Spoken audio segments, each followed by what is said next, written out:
Rivers out in the seas, masters of the deep, dolphin mysteries. Bottlenose freaks, short beaks in the night, humpback shadows, pygmies out of sight. All the dolphins, you know it's true, rolling deep in the ocean blue.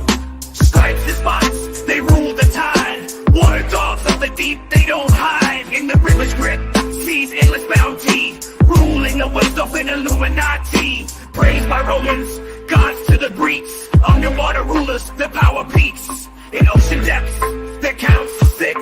Dolphins in the dark, never calling it quits. Striped and spotted in the sea's domain. Aquatic dogs in their own insane lane. Through rivers they ride, seas they roam. In the ocean depths, they make their home. Well, I talk about insanity, which is what's going on in your mind, and outside, which is where you communicate with those things. As you know, if you give too much of your insanity, you'll lock you up. I tried giving as much as I could. They locked me up. And published it.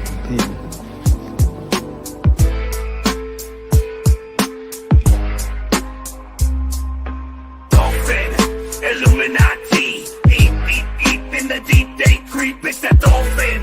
Illuminati in the rivers and the seas, they be a constant mystery. It's that dolphin. Illuminati, it's that dolphin.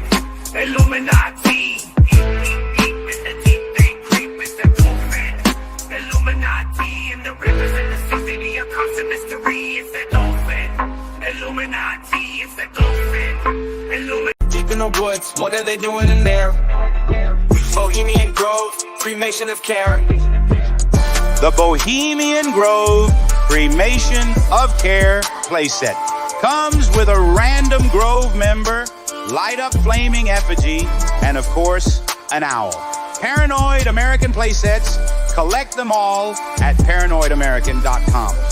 Disclaimer, these are custom art creations and not toys meant for wimpy little new world order babies.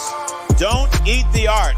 Don't sue the artist. For more details, visit paranoidamerican.com.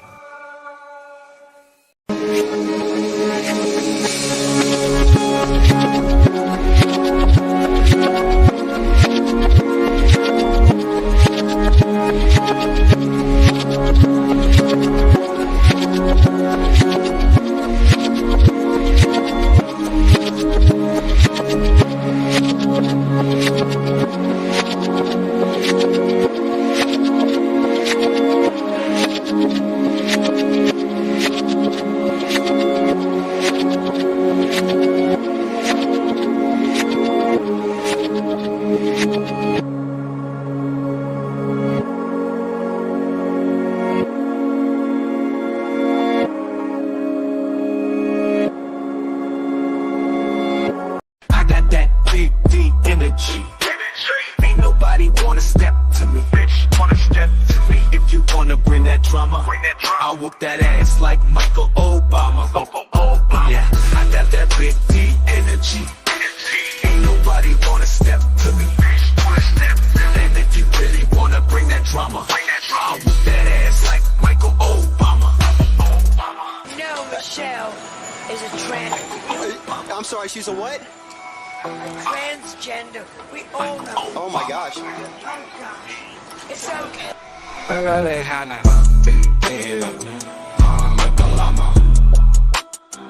whip that thing down like Michael Obama.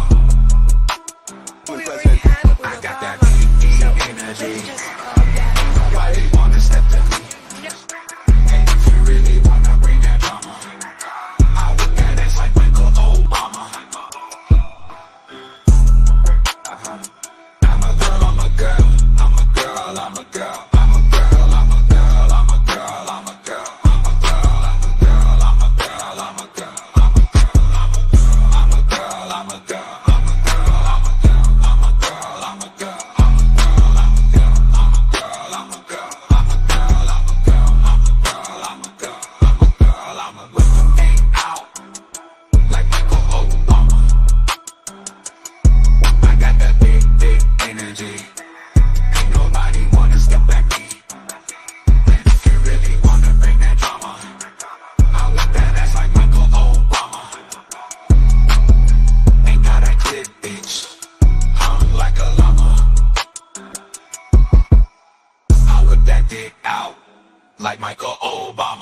everybody who loves and supports the Secret Society of Good Guys.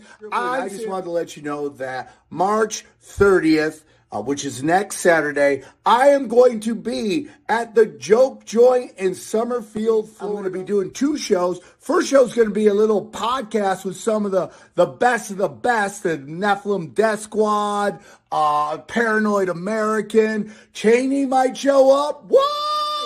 It's going to be a banger. And then after that, night of stand-up comedy. 2 shows. We got a 5 o'clock and I believe at 8 o'clock. So come out, rock and roll, go to Sam Tripoli, grab some tickets now, come see all your favorite truthers all in one place. Let's go!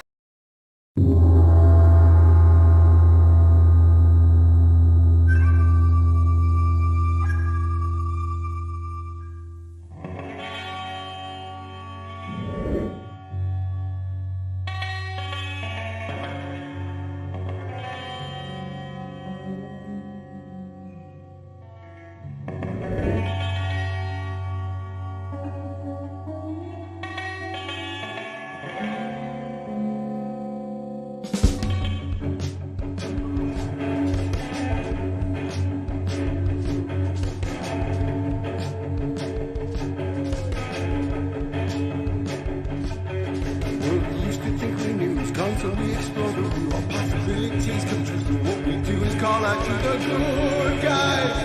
Good guys. Good guys. Good guys. Witches, widows, mega mystics, entertaining, calling linguists.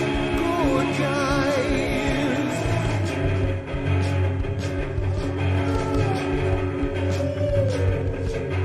Forum of decorum needs a secretive society. Advent on philosophies, intentionally, magically good guys, good guys, good guys, good guys, witches, weirdos, mischief making, invocation, change of bacon, good guys, good guys, good guys.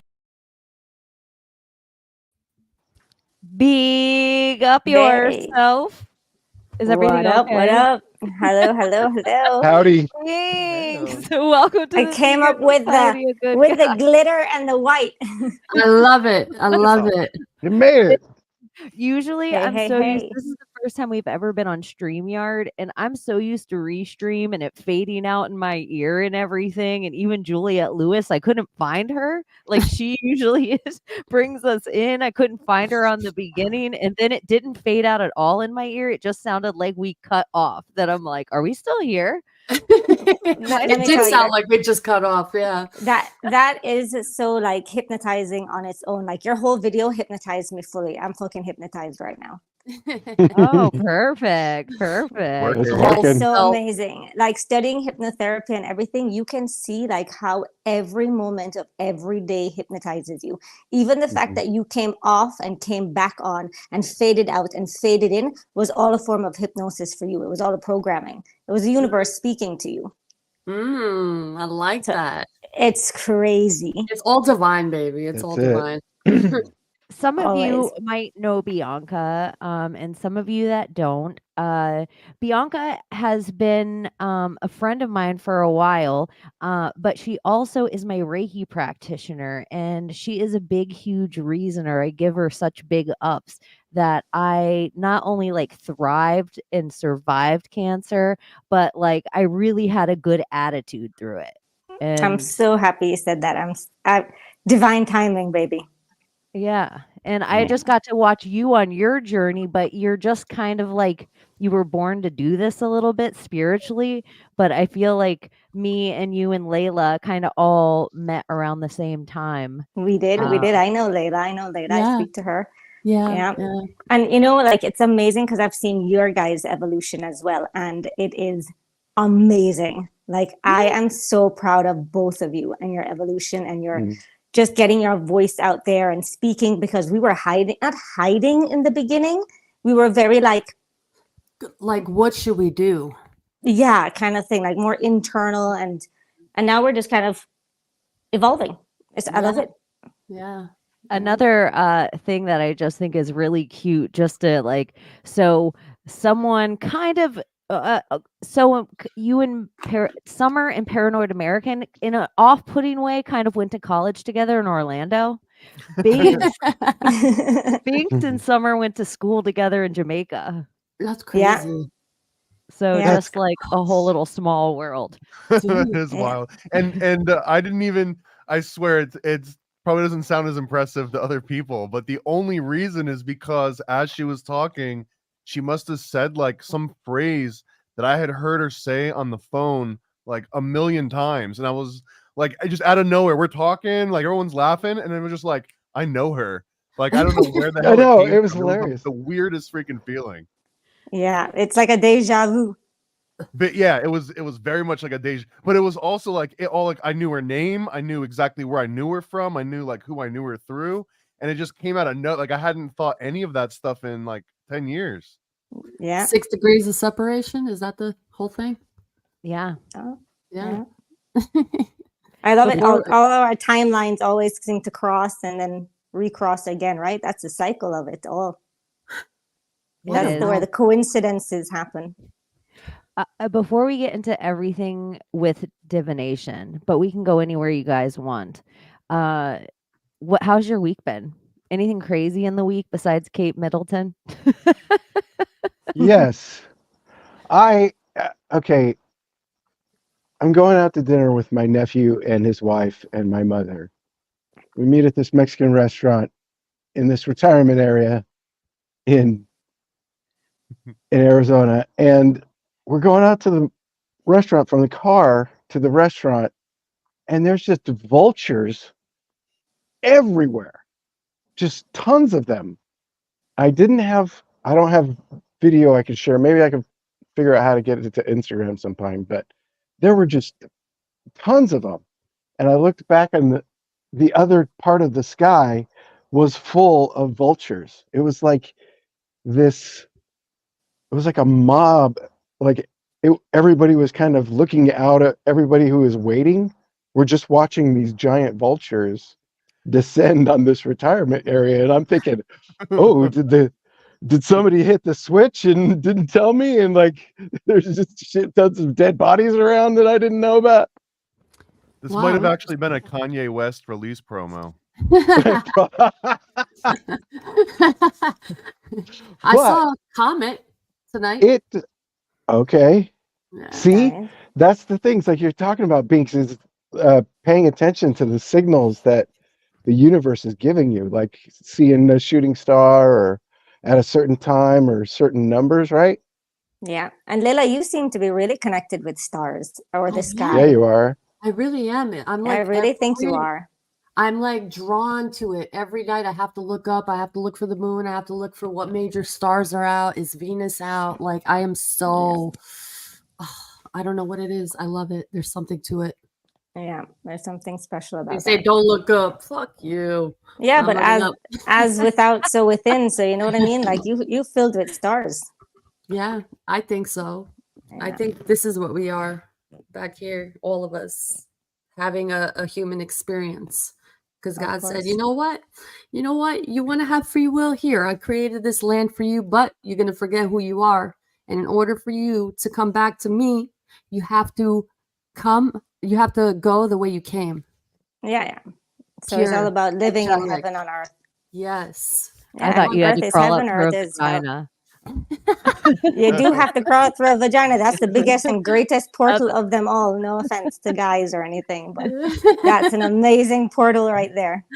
You know, I was thinking about our Angels and Demons show, and all I could think of was angles and dimensions. Yeah, I mean, that's what everything is, isn't it? Angles and dimensions. Yeah, and doesn't it seem like those two words? Like if you really start to think about the dimensions of it, like you're really just dealing in angles in the 2D, like 1D, 2D, 3D. But once you start to deal with the 4D, 5D, 6D in creating, that's when you get into dimensions.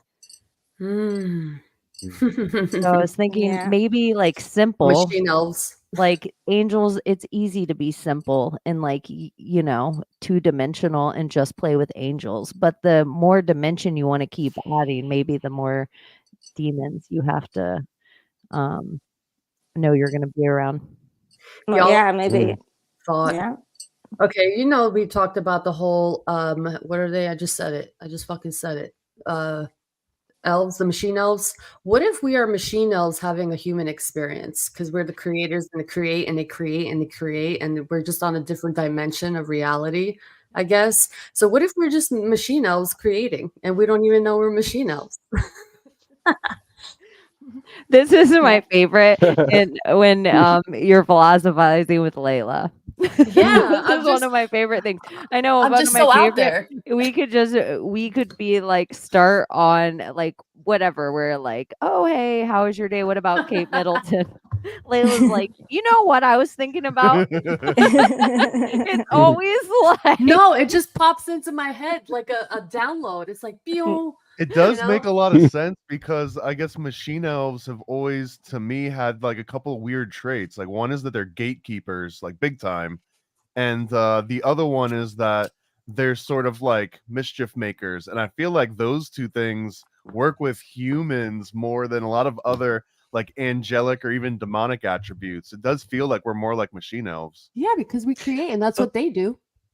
Yeah, but They just machine elves create, are weird. Do you create, know that create. what they look like? They look like paper clips and weird little items. I've seen one. I've absolutely seen one in my own experiences, and it was wild, man. Like, yeah, it's one of those things that you can't really describe because it has like features that don't exist in reality. Yeah, you I said they're talked to this weird. one. Her name was Tiana, and she looked like a regular person for a while, and then she turned into like it was a lucid dream. So I know I was talking to someone, and she turned into like paper clips and like lollipop sticks and stuff. It was so weird. So you said they're weird, but like, did you not hear the question or the thought that I just had? Yeah, It's fucking no, I weird. did, but I'm like, I know, but We're thinking of us as weird. paper No one- clips and the weird. machine elves, when I think of them, you know, like if we're Fraggle Rock and you're just trying to think of what layer of the Fraggle are you? Like, are you a Fraggle? But the machine elves are like the little dozers that are making the sugar stick things. That's what I think of them as. And then occasionally, like, we're Fraggles, but we don't know about the trash heap and the rat and the dog and the man. And it's like there's this whole other world going on outside, but we're just Fraggles. Do you remember the secret society in Fraggle Rock? There was Oh, like that's right. There was a Yes, little they were secret hats. Fraggle I forgot. society. Yeah. Did they have hats? I've never heard of I this. think Like they in had the Flintstones? Someone explain Cloaks, what is that's what that? it was. What is Like what? the Fraggle best Rock? kid show ever. Fraggle Rock down That at was my Fraggle Rock. favorite. Oh, we need to do a Years night away. where we introduce Layla Worries to for Fraggle Rock. another day. Let the music Maybe play. if I Music see play. it, then I'll know. Down at Down Fraggle Rock. Fraggle Rock. Layla, we're gonna have And we to got show pulled. you this real quick. I'm Oh, so shit. sorry to Yeah. do Because this. maybe but a couple people in the chat don't know either. how and I'm could we just not like, talk about divination without showing you Fraggle Rock? Yeah, you should do like a Fraggle Rock like preview before we come into the show Right. next time, like like little Fraggle Rock clips. I'm allowed to They were share called my the Poobahs. screen. The secret Poobahs. society of the Poobahs. So this is a Jim Henson show that we all grew up on, and these are the Fraggles. oh, I Yeah. never watched this. I've watched it a couple times. I remember Red. as a kid. Oh wait, yeah, I've watched it a couple times actually. Because this redhead right here, I remember her. Yes. Okay. It's kind of funny when you think about it because like even the Fraggles, like it's like a young boy and then his like crazy schizo friend over here. But then this is like a 70-year-old. That's the one I always thought he was a remember. stoner. Yeah. It's just so funny. Oh, I wonder how that program does. He was a stoner, wasn't he? I thought Fraggles. so. I always did. I thought that he was just like the Shaggy of the Yeah. of the, you know, the I guess Fraggles. that's why I was drawn to him.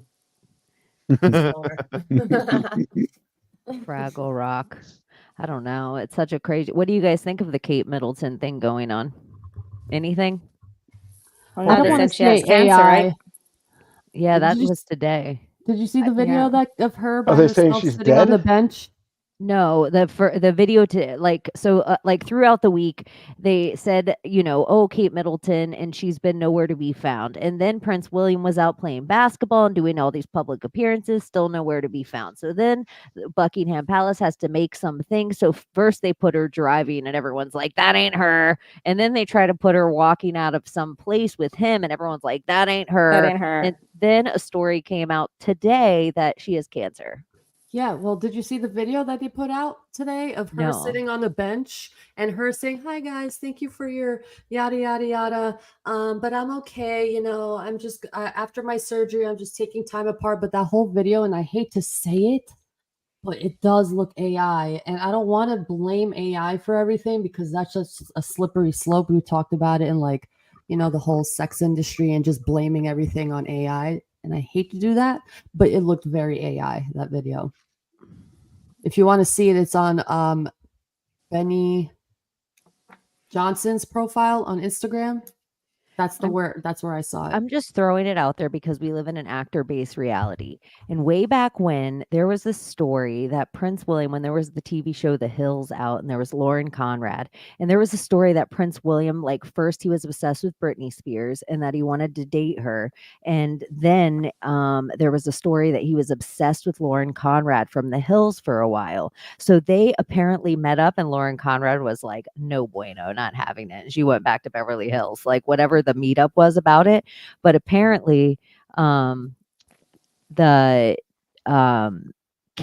he only fell for Kate because she looked just like Lauren Conrad. So then I was like, if they're going to make this bitch disappear and we live in an actor-based reality and we keep seeing the double become the person, people need to pay attention and keep an eye on Lauren Conrad. Where in the world is Lauren Conrad? Is she going to be playing Kate Middleton soon? That's Maybe. a deep cut into the hills. Yeah, for real. I don't know what's going on with that, but I personally think she's unalived. That's what I think. Do you think it's all a cover so that we're not questioning where Charles and Andrew are? Oh yeah. Oh, 'Cause that's too. the royal we're talking about. Yeah, distraction. Where is Andrew? Where? Yeah. If they were arrested, but they still run the media because they're allowed to propagate. If they were arrested, how would we know about it if the news isn't going to tell us about it? So if they could keep up front that they have still the control, then they just need to figure out their next steps. So if Charles got arrested or if Andrew got arrested, now what? Who has the power? How do we pass this off? So it's better if we kill them, but we're going to have to do this right because they're going to want to know where he's at. So let's kill him from cancer. But, oh, wait, this is going to be messy. It's not quick enough. Where's Andrew? Because they're going to want to know where he's at. Let's use Kate because we thought that we were going to have everyone be able to care about Harry and Meghan, but no one cares about them. Oh God! I hope they didn't think that. Well, remember how much they tried to push them so they would become our new royals? But no matter Oprah appearances, they were on every Today show. They made a reality show of them. We still don't care. But she was in Suits. You guys gotta care, right? Nah. They've tried to sell it, but apparently the Kate thing, they're like, oh, they seem to care about Kate. Let's run with it. Yeah, let's run with it. Don't you see a lot of this going on in Hollywood and whatnot? All of these people all of a sudden dying and being suicided, and there's just something weird. And I don't want to sound like a black pill, but it's oh, let's put AI of us everywhere, and let's just go into the bunkers and just fucking hide and let them fend for themselves and crash the whole system and literally fucking reset. But that's just my brain sometimes. But isn't it so crazy that people actually don't see it happening?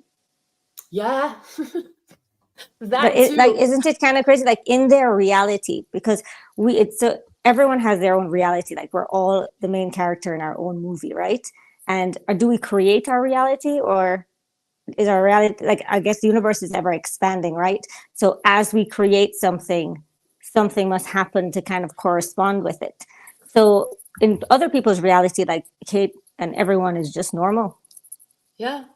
And we keep saying, oh, it's all fake. It's all fake. That's my point. It's all fake for a reason. Why else would they make everything fake and fake AI of everybody? It's like, what are they really doing and where the fuck are they really going? And, just putting a stage for us to watch and then let shit fucking crash and like shit pop off. I'm just like, Yeah, and so why does it so have to many be times. black pilled? Why can't you be red pilled about it? Like, why can't you be glittery red pilled and think, oh my gosh, it's All these, all take one of them. Here you happened. go. I don't think of it as any pill, but No, I'll be, but oh, look at her dooming. It's not no, like but I'm doom, just but like, instead, what if all these people are just like you say? They're in a desperate need to create an actor based reality and CGI because all the powers that be really are like in Feeding off of Guantanamo them. Bay. yeah. Yeah. It's a loosh to feed off of you. Yeah, it's just they're helping them to create a whole different reality, and a lot of the world are going down that reality. Yeah. You Do know, you it's think like the where elites the ever energy get goes. together and they question like if we're holograms? Like, do you think that they're Yeah. even real? Like they Well, can't be they're real, probably right? like, how can we program these people today? What can we Mhm. do to like get them to believe that this is not happening and we want to do this and this and this? What do we need to make them on the other side be distracted all about? That room has to exist, right? Like those Oh, meetings for are going sure. on. Almost like they Oh used my to set the God. price of gold every morning. They probably do that now. Do you know how many islands are supposedly like deserted? Like no humans live on it. Come on.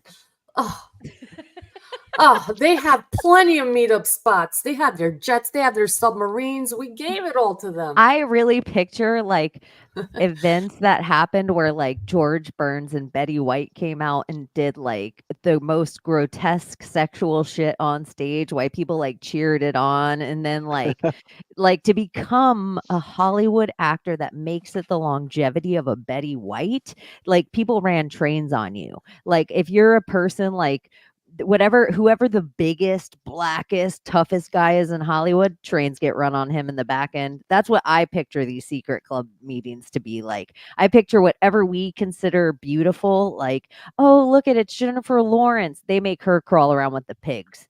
Like if Oh. whatever we consider like, like everybody shames Charlie Sheen or who would ever touch the Elephant Man. They have full rooms of that. That's what they're into. Like the more grotesque we see them out here, the more honored they are in their club, and the more they're like, it's almost the scapegoat ritual. Like the more we treat them pariah, the more they get honored in their club, and the more they're honored out here, the more they have to like crawl around on their belly. They must be so in a low dimension. For real. That sounds Holy very crap. hellish. Like that is a low Do they want? dimension. Oh, here's a question: do they want to be part of that dimension? Is Of the course, question. because it doesn't matter which dimension you're in, you get power regardless. Interesting. That's an interesting thought, to be a part of that realm and that kind of spirit, to be like traveling unseen. They think of it as something like powerful, probably. There's something Well, that Abby said, that you could be of service to yourself or of service to others. And so, but if you're of service to yourself, then you have to do it all the way. But if you're of service to others, you only have to do it 51%. Yeah, Like, service even to though it, self takes a very negative polarity, and it's really hard to maintain. So it's hard to be around positive people, and you have to be able to do the lowest of the low shit to become service to self.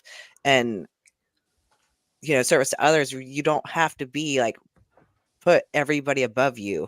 Yeah. That's actually Yeah. like counterproductive, but it has to be 51%. You just have to be slightly more biased to be service to others than service to self. Wouldn't that be like soul and ego? Like service to self would just be all ego, and basically you sign off your soul. Yeah. Yes. And then service to others, you're working from a soul base, but yet you can still keep your ego at the same time. You know what I mean? Because it's 50-50. But when you're all about yourself, sign away that soul. It's gone. You're not thinking about other people. You're not thinking about the betterment of anybody else. And you have to be willing to take it to a psychopath or sociopathic level, where you don't give a fuck, because it takes a lot to maintain it. And then when you don't have a soul, other entities are easily able to visit because you don't have that other 50%. So There's something that I can't remember the exact source of this, but it's like has not escaped my brain since I heard it. and I guess part of the challenge of humans is that we have to make these decisions on an individual basis on if you're going to be, like service to self, service to others. It's happening within every single human being individually, but animals, it's a little bit different, is that they're supposed to have like an individual spirit. So there's like a pack of wolves, right? Each one of those wolves doesn't have these individual thoughts, but the pack itself has that thought, and the pack itself can determine like if it's going to be 51% or all these different aspects. But I guess I don't know if I believe Wouldn't that. that go with the consciousness as well? Like what we said before, like the half of the people are going with this reality with the whole Kate Middleton story and all that stuff. Wouldn't those be their pack? Right, but I guess my understanding is that our consciousness, we get to decide like person by person for some weird reason, whereas animals, when animals get together in a pack, the way that they act and the way they think, everything, it seems to indicate that they're almost like one single consciousness, like It's a the same broad with animal us. consciousness. Yeah, It's the we're the craziest. same. It's the same with even us. though we have an We do individual that all the time. choice, we're working towards becoming one. So that's the whole like law of one idea, is like the service to self, service to others. But then you can take it. I forgot where my train of thought went, so I'm gonna just stop right there. And when I come back to it, But when I remember, I'll come back to it. you know who the closest ones we are with is our direct family line. So your direct family line is your closest pack, right? And then we're all humans. I mean, we're like animals are animals, and then we're humans. So we're all coded in very similar ways, but we are coded the closest to our family, our DNA. So that's why I love doing ancestral constellations. I dive into people's ancestry, and we see the blocks and the traumas and the even the bloodline that comes through, right? We can activate certain stuff. Like my grandmother was like a really big, I don't know, in Jamaica we call it like guju, and we call it like, like we don't call it I don't know.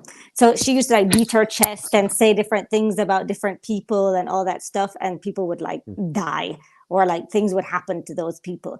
And it's like all this, I don't know, black magic, but energy and energy. So yeah, your bloodline is very very, very important. I think Very we did important. live in a unity once upon a time, like Agreed. animals with humans, and like something happened along the way where everything just separated.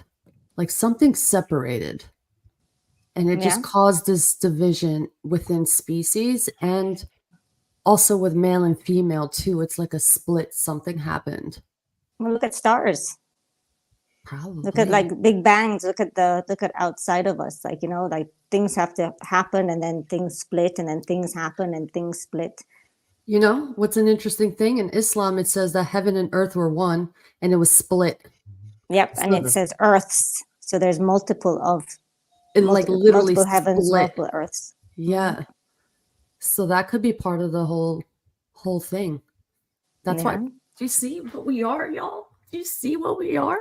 Yeah, we're all consciousness splitting. Sometimes Having I a human wonder, experience.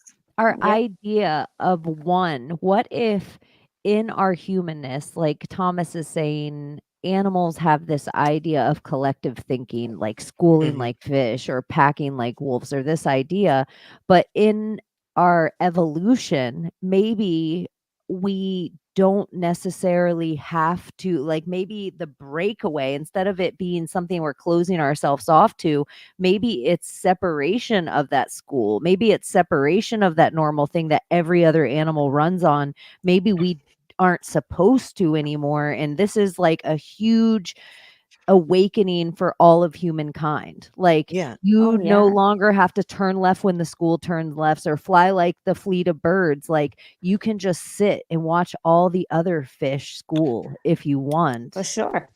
I think it's back an awakening to what of I was saying all about species. hypnosis, though, is that most humans are hypnotized. They are collective thinkers. They are into the cultural patterns of thinking instead of thinking for themselves.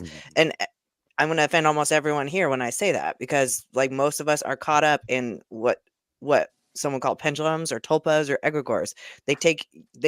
The law of hypnotic rhythm, it puts you to sleep, and you are only worried about what your group think is thinking. Your fucking sports team fans, like you're thinking like them, and so you're put to sleep. You're hypnotized. Your church, your political party, whatever it is, that this energy You're structure is distracted. literally stealing your thought, your From energy, and you. you are being collective. You're not being individual. You're not being yourself. You're not being authentic at all. Yeah. And then, you know what the crazy thing is, like, I think a pack, like, for example, wolves, if one wolf is like hurt or going through something or feeling something, all the wolves feel it.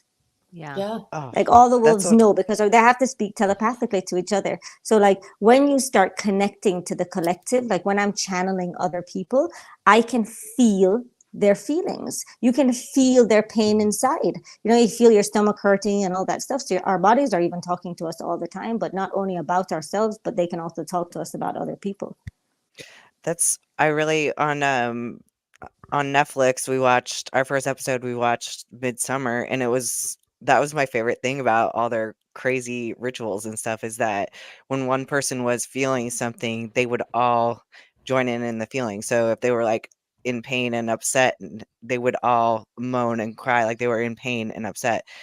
Or if one person was experiencing pleasure, they would all moan like they were feeling pleasure. And it Yeah. was like, Amazing. it was Use kind of that to bizarre, manifest. but I really loved it. I thought it was pretty neat. Yeah, it intensified, especially the pleasing aspect of it, and intensified it. And you could see it in the man's face because he was trying so hard to like reject what he was doing, but because of that unified pleasure of it all, he just couldn't. Or when So the girl guys, was I just do crying for grief and everyone started crying for grief and it just helped her get it out. It was amazing. Yeah, I do something called ancestral circles, and we do lives like this all together. And on the live, we all channel each other's ancestors. So, for example, like I will say, Cheney is having this situation and that situation going on in her life, right? And I would just like, okay, this goes along with, like, for example, your relationships. If you have relationship problems, we always want to dive towards our mom. If you have problems with fear or God, we always want to dive towards our dads, right? Because the father is God, the mother is religion. It's your first relationship on earth. Like, you know, we have different traits we take down, or different emotions. So Cheney would have something with her mom, and I'd be like, okay, Layla, you're going to represent Cheney's mom or Cheney's grandma. And all of a sudden, Layla just starts fucking becoming Cheney's grandma. Like, she'll start feeling the pain she felt. She'll start feeling this we felt. Everything will start to happen. And then what happens is Cheney's grandma gets healed. And that all of a sudden goes down to Cheney. Cheney can speak to her grandma. The whole idea is, how do you feel? We can bring, like, you, Gordy, could be this person, you know, you could be her dad. With and then we have this adoption whole too. With adoption, even with adoption. Family, when you label someone family, it's, oh man, it ties with Beasa, man. It's so crazy. There's like principles and laws, so it's the real therapy, actually. Yeah. And so we can't ever exclude parents out of it. It's a law. Yeah. That's very, it's really it's almost like Deo della Morta, where you're doing a Day of the Dead, where we all put on skeleton and dress in colorful clothes, and then we all have these altars outside our house to pay homage to the person that's passed. But in passing everybody's house, I can see what their loved ones loved, and then I take on those traits a little bit just in my skeleton face and all my happy clothes. And then when we dance together, I dance as their loved ones and they dance as mine, and we celebrate that all the passing of the dead. And it's really one of the beautiful rituals that kind of stays on the planet, that everybody mourns death so heavily, but they don't celebrate it like that. And it's the only, you know, real truth that we know for sure in the world, is that it's something we're all going to meet, and it's something everybody doesn't honor. And what's crazy is that when you die, you're connected still to the person, right? So if my grandma and I were connected through DNA, through cords, energetic cords. If I feel heavy feelings towards her, maybe hate, anger, envy, greed, any of those heavy energies towards her, not only that, but if I feel sad that she's dead, you know, I'm like, oh my God, I miss my grandma. Oh my God. And I had these sad feelings. She feels that shit. We're technically holding her down in her life, like in her evolution of wherever her energy needs to go. So yeah, definitely celebrate them. Send them love and blessings every day. And I will also say energy is real. And I was kind of a person that I was like, meh, on Reiki. I've had friends of mine that are Reiki practitioners forever. And I was going to have Binks on. And so I figured, I don't care. I'm open to it now. There was a part of me that wasn't when I was growing up, still in my like Christianness, that even though I didn't consider myself Christian anymore, everything that wasn't that felt like, oh, I'm so scared of this. And then I wasn't scared anymore. So I was like, okay, I'm going to interview Binks for season 1 of Project Cheney, which I'm sure you can find the audio of YouTube or anywhere you get your podcast. And so I'm like, let me take part in this and like really be present. And she told me that I had like wound, like a sacral wound, like, and that I needed to work on. And I had like such a pain in my stomach, and I didn't even really believe any of this. Not that I was like a naysayer in it, I was open, but I had such a pain in my stomach. It's so weird after that how where my trauma was and how I ended up losing my spleen later. Like it's just I like remember that, Jenny. You said you were like curled over, like in a lot of pain. oh yeah, Wait, you yeah, cut up a repeat little that. bit. Oh, sorry. I was saying, I remember you were curled over in fetal position. You're like, Binks, I'm in fetal position right now. Like I'm in so much, like, you know, you were curled over in a lot Yeah, of pain so during much. that And this is time. before I had any spleen. Like there was no just dull pain of my spleen yet. It was Yeah. just like something totally different. But I also got there was a big huge piece of my feminine that I got in this whole experience, because I'd never felt myself as a mother before in any lifetimes. I had never, but in that I had healing to do, because I did feel like, oh, I didn't get to be a mother in a lifetime. I had my baby taken from me. Like it was just like almost like I got a story so on me that it was my own. And it was so quick how But like isn't that crazy sitting, that you lost an organ? yeah, afterward, and Yeah, like the grieving it. baby taking from you. And when you lose an organ, I always recommend mourning it. You know what I mean? Like when you lose, it's a part of you, like it was you, and you lost it like a child in a sense, like really respecting it, sending it love and light, you know, sitting with it, understanding like, why did this need to like leave me, and, you know, setting your intentions towards it or whatever. Yeah, but let me tell you, Cheney, I think you're reborn, man. That was a big huge thing, is that This was the push you needed in your life. I was claustrophobic before this, and there was all these little things that I realized that we take on, that we just say, I'm not personable. I'm not good with people. I hate blank, and you put your thing on it. I'm claustrophobic. I'm scared of heights. And you just put that thing on there, and then you just own that thing. Yeah. And once I hated the medical industry. The idea of sitting in another PET scan tube, it like gave me anxiety just to think about it. But then it was just like, what is possible for you to overcome? If it really is all mind over matter, then you're capable of doing anything. But I did learn from Bianca that all my fears, I had to honor them to let them go. Like I had to sit with them. I had to sit with my sorrow, my guilt, my shame, my all the ugly. I had to sit with it and honor that and realize why it was there for me for so long, to protect me in this way, but I didn't need it anymore. Yeah. And it was Then it like, goes away. yeah, it was really Because like a it's beautiful literally thing. trapped energy in your body. It Yeah. causes disease in your body, but disease as well. Like it becomes disease. So because energy is energy, or emotion is energy in motion, it's supposed to move. So you have to feel it to heal it. And like any memory you have, it like you like, oh my God, like when you think of it, like I go back to like 4th grade when I farted in class and everyone heard me, you know, and then like I remember feeling shamed, like just like But 5 you'd years never ago, like shame going, oh my someone God, for I'm so farting embarrassed. anymore. Yeah, but you have like if you sit there and go, why am Right. I even thinking about this? Like that happened like a million years ago. Like you have to literally feel it. You have to go through the 4th grade feel it, Yeah. like and then like I do But you know what? Ho'oponopono. Not But you only have to sometimes, pull it out of your body. yeah, but If you have sometimes any people love emotional trigger. understanding it. Yeah. They love to understand it. Like, why did that 4th grade fart happen to you? Like, how did it allow you to become this person that you are now? You know what I mean? Like, just thinking of it that way and reprogramming those words, kind of like, yeah. I think I mentioned it once before, but talking about the golden shit club that we talk about all the time. I did shit my pants in the first grade, and I had to like relive that moment, as an adult. Like, why did it Because if happen? you still have any emotional trigger, then you have it trapped in your body. You literally do. You have to get it out. You have to Guys, deal with it. I almost shit my pants the other day. What are you talking about? Listen, It's I was pretty close. fasting. I was fasting for like 5 days or 6 days, and it was the first day that I stopped fasting. And I went up to a friend's house, and when you go to someone's house, you're in their energy as well. Like, I've been to her house and I can kind of feel like a little dizzy sometimes.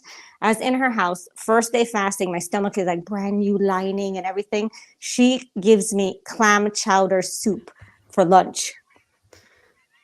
Yeah. Yeah, it'll do it to you, especially when you're did fasting. Not make it home. Almost did not make it home. Like, I ran like boop, boop, boop, boop, boop, like I was running to the toilet. My son came out. He's like, "What's going on, Mom? What's the matter?" I was like, "I'm gonna shit myself," and everybody was laughing. It was way too rich. Yeah, it was. Yeah, man. She had a lot of energy that needed to come out of that house. This feels like that scene in Lethal Weapon 3 when they're like comparing scars, but like now everyone's just Right. talking about the worst time they shit themselves. Yeah. I remember this time. I almost didn't make it to the Taco Bell restroom, man. It'll do it to you. I've had a pee myself thing once, oddly enough, in my pee coat. Yeah. At the ATM, and it was freezing cold, and it wouldn't give me my card back. And then I didn't want the ATM to keep my card, because then I was like, I don't want to come down here tomorrow. And I was shivering, and I'm like, oh my gosh, I have to pee. Come on with the card. Come on. And then I was like, I'm gonna pee. Like, there's nothing in between. It's and done. So I don't want to pee on my pee Let it coat. be. So I took my jacket off, and I like accepted that I was just standing at the ATM peeing myself. And I finally got my card back, and I walked to the car because I was driving, and my wife was in the car, but we weren't married at the time. And I was like, I just peed myself. She's like, you just pee-peed your panties? I could hear her saying it that way shocked, too. and the way she said it to me was like, you just pee-peed your panties? And I was like, yeah. And she was like, okay. So I got in the car. It's freezing cold. And like already all the pee on me is freezing cold down my pants. And I like lay my pee coat in the back. I bet it was warm for just a half a second. Yeah, for a second the windows were up, and she's like, oh no. She rolled the windows down, and I was just freezing the whole ride home. But I wasn't even drunk. I was just like in my 20s. Yeah. I had to, my reliving that experience, I had to learn to speak up for myself, and I wasn't doing that. I had to go. My teacher wouldn't let me. So we were in a test, and I just let it go in front of 30 other kids.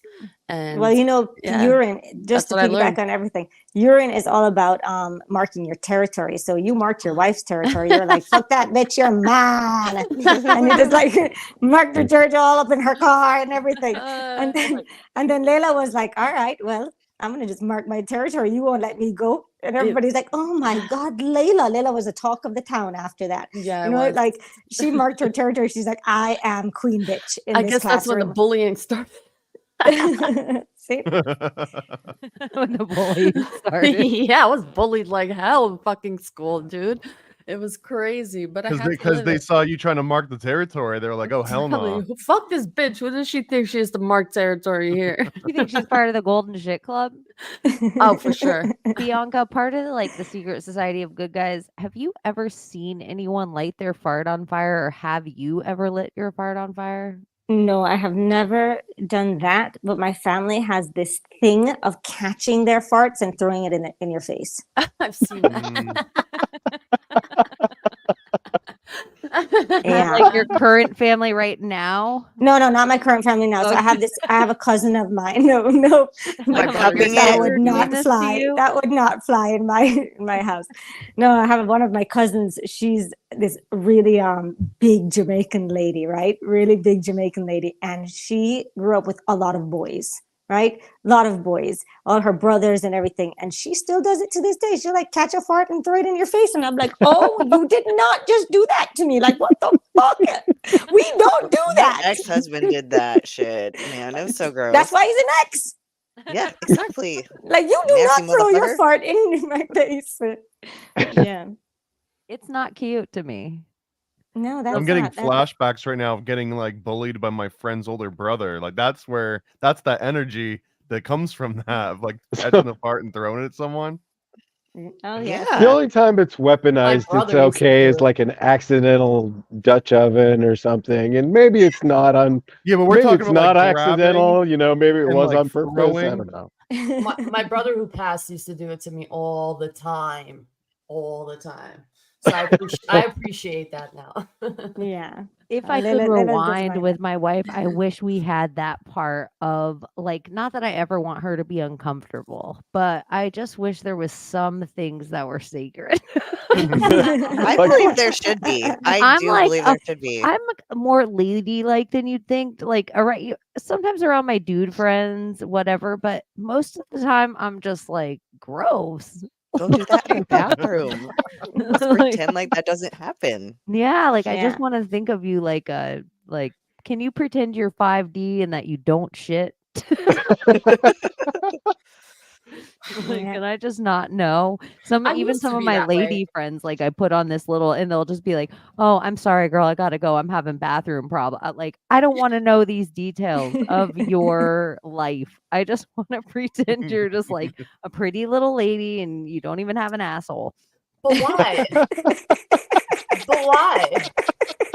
I don't know. No, I but for never real, used but, to like, be that why? way, Layla, Yeah. but then I've learned to appreciate it. I think that I something used to should be be that way. sacred. Now I'm like, what the fuck? We're just human, and these are normal human things. Like, they why is this are. so embarrassing to like shit or fart? I'm not gonna do It's it in not front of that. you, but like, like Yeah, but at the same time, like no one really cares what the artist is doing when they're like shaving their pencils down. Like they just That's want to true. see the artwork. You know That's what I mean? very true. That's very true. I get that. Yeah. Yeah. Let me shut up. Yeah, you're right. Like, not that Nobody wants to see how Like, the hey, sausage is guys. made. I mean, it really does. Like, I hey don't care who guys, you are. I'll be right back. I'm gonna go take a nice shit. Like it's Well, wouldn't it be yeah. weird if there was someone that was just fascinated with like finding out how sausage is made, but they're like, "Oh, I don't like sausage. I don't eat sausage. I just want to watch." Like, I don't know. It'd be kind of weird. A sausage fetishist. Yeah. The kids in the whole episode. Yeah. Sausages. Sausage fetishist. That's a deep cut. These guys behind the glass watching them. And me, I just want to be like, how come they're programmed that way? Like, why do they like that? Like, that's what I want to know. Like, why do people like the things that they like? I do have a theory fuck knows. about something specific with porn. Is nothing's for free. If it's for free, you're the product. So all the free porn plays whatever you put in. You're like, I want to watch a thick girl masturbate. This is what you put in the thing. That's what plays in the center. And then on the outskirts, it's like taking your whatever your craving is to another level, but you're not even realizing it because you're paying attention to the center screen while you're jerking off or masturbating or whatever, and then you're getting to an orgasm state or coming, and then the outskirt thing is also entering your brain. So the next time you're going to look for porn, you're like, I want thick girls twerking with a dick. And then you're like, it just becomes like an edge. Yeah. It's an And so, addiction. yeah, this is what I think though is going on with all the porn sites. Programming is- in the side. Yeah, and so they've all been trapped in their house for a few years. They're all working from home now. And so everybody's fetishes has gotten so much further away from who they naturally were, what they were naturally turned on by, that everybody is a little shameful of what they jerk off to now. So now this is where the slippery slope of, oh, well, I don't really care what Tom Hanks is doing on his fucking thing because I don't want you looking at my fucking thing. And it's like, yeah. nobody's thing is really as bad as Tom Hanks's thing, but nobody really wants you to know that, oh, Cheney's looking up thick girls twerking with dicks on a Tuesday. And it, like whatever her weird thing has Riding a become. motorcycle Yeah, like with a it's- midget. Yeah, that's what I just feel like it's become the weird kink of the century on the outskirts of the thing. And now everybody's there and they're all like, oh, and everybody hits this point of like, oh my gosh, I'm ashamed of myself. Did I just come on that? I need to take a couple days off. And that's where we got into a whole thing of people having to come on and be like, hey, you guys, I just want you to know I didn't touch myself today. I just want everyone Everybody to has No to Nut pat November. themselves on, yeah, on the I back. just want everyone to be proud of me. I just want you guys to know I did not masturbate this Well, week. don't you Public have to hit a accountability. low? You gotta hit that low. I know. Okay, in a divination way, for real. Speaking of bones and boners, do you think there is something of actual bones? Like Layla, I saw you put that video, and what's that called? Oh my God! You asking me? What fucking stoned as fuck right now? Well, or can you explain what it is? Okay, so it's like bone magic. There's different types of bone magic.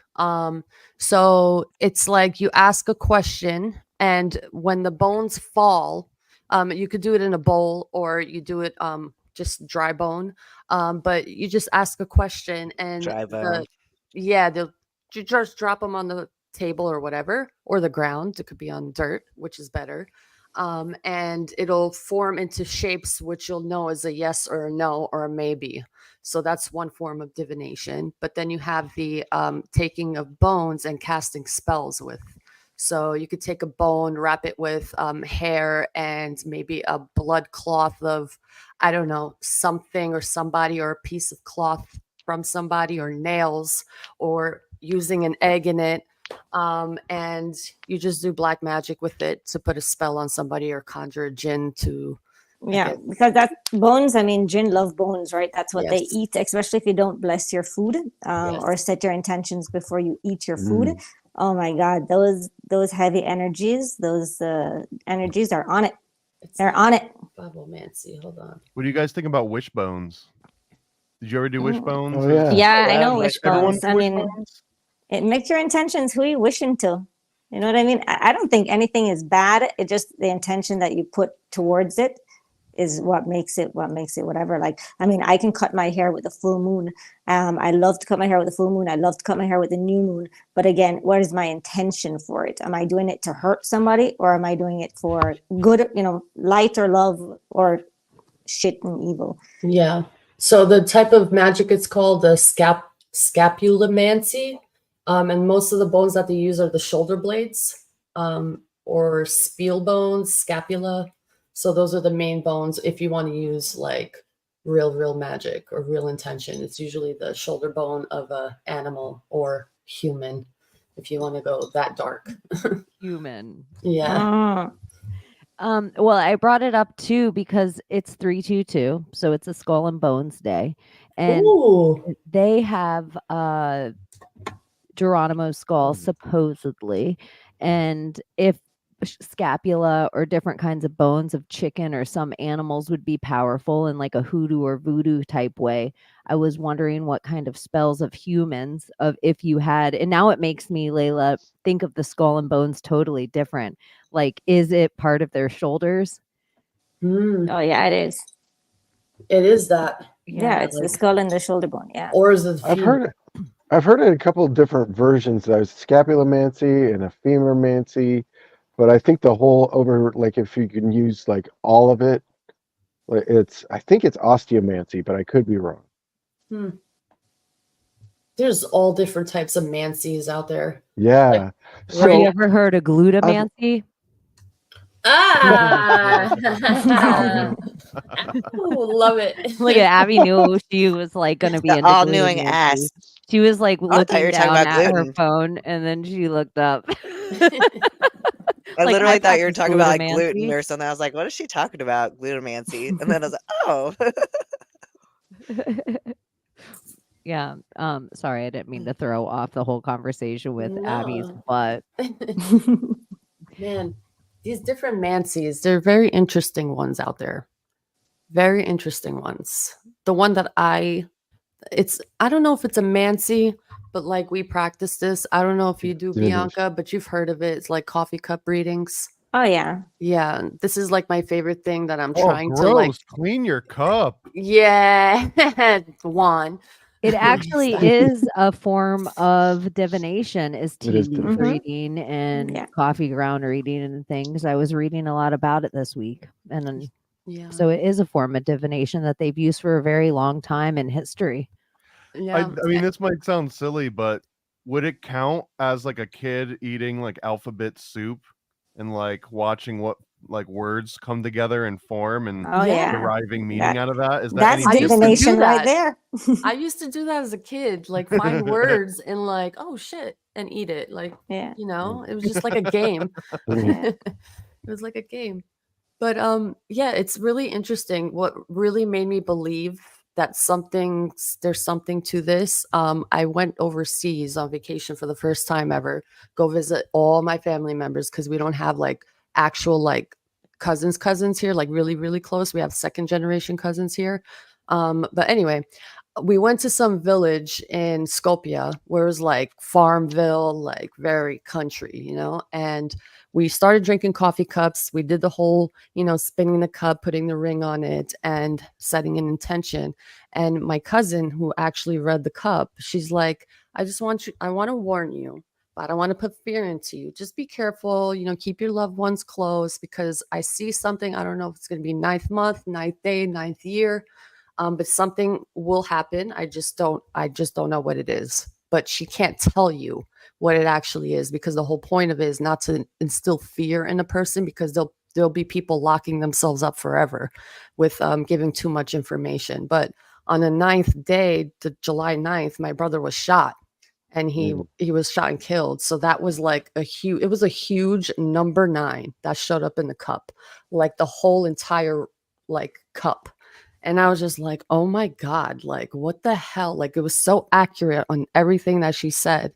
So now I'm just like, maybe there's something to it. I try to practice myself and see what figures I see in them. And it's an interesting divination. So it's like pretty much tells you about family, the family, the past, I think, and the future. It's like cut in 3 different sections. But yeah, if you guys want to learn, just check it out. You know what I love? Like, I think one of my favorite divinations is definitely, well, I have 2. I have muscle testing and I love hypnosis. Like in hypnosis, I took someone into their future. I don't like talking about people's future. You know what I mean? Because I think that if you talk about someone's future, you're kind of programming it. Right. I'm creating it in their reality. So for me, if I'm going into someone's future, like not through hypnosis, I would just ask them, what do you want to happen? If you were to continue down this timeline, I can tell you this is what's going to happen, but let's recreate another timeline for you. Right. Yeah. So we kind of recreate another timeline. So we enter into a different reality. We're on the way to something different. But in hypnosis now, it doesn't give a shit your subconscious. I mean, your subconscious will tell you exactly what you need to hear. It'll take you in the exact place you need to go. It's not like, I'm not going to sugarcoat it like Bianca. I'm going to make them see a real life situation that they need to see. And it's really, really powerful. Really, really powerful. I want to say, as a person who is kind of a naysayer on things, or in my head, I am such a contrarian that it is powerful. And I've done a little past life stuff with you. I haven't done hypnotism with you. Or but have you? I know.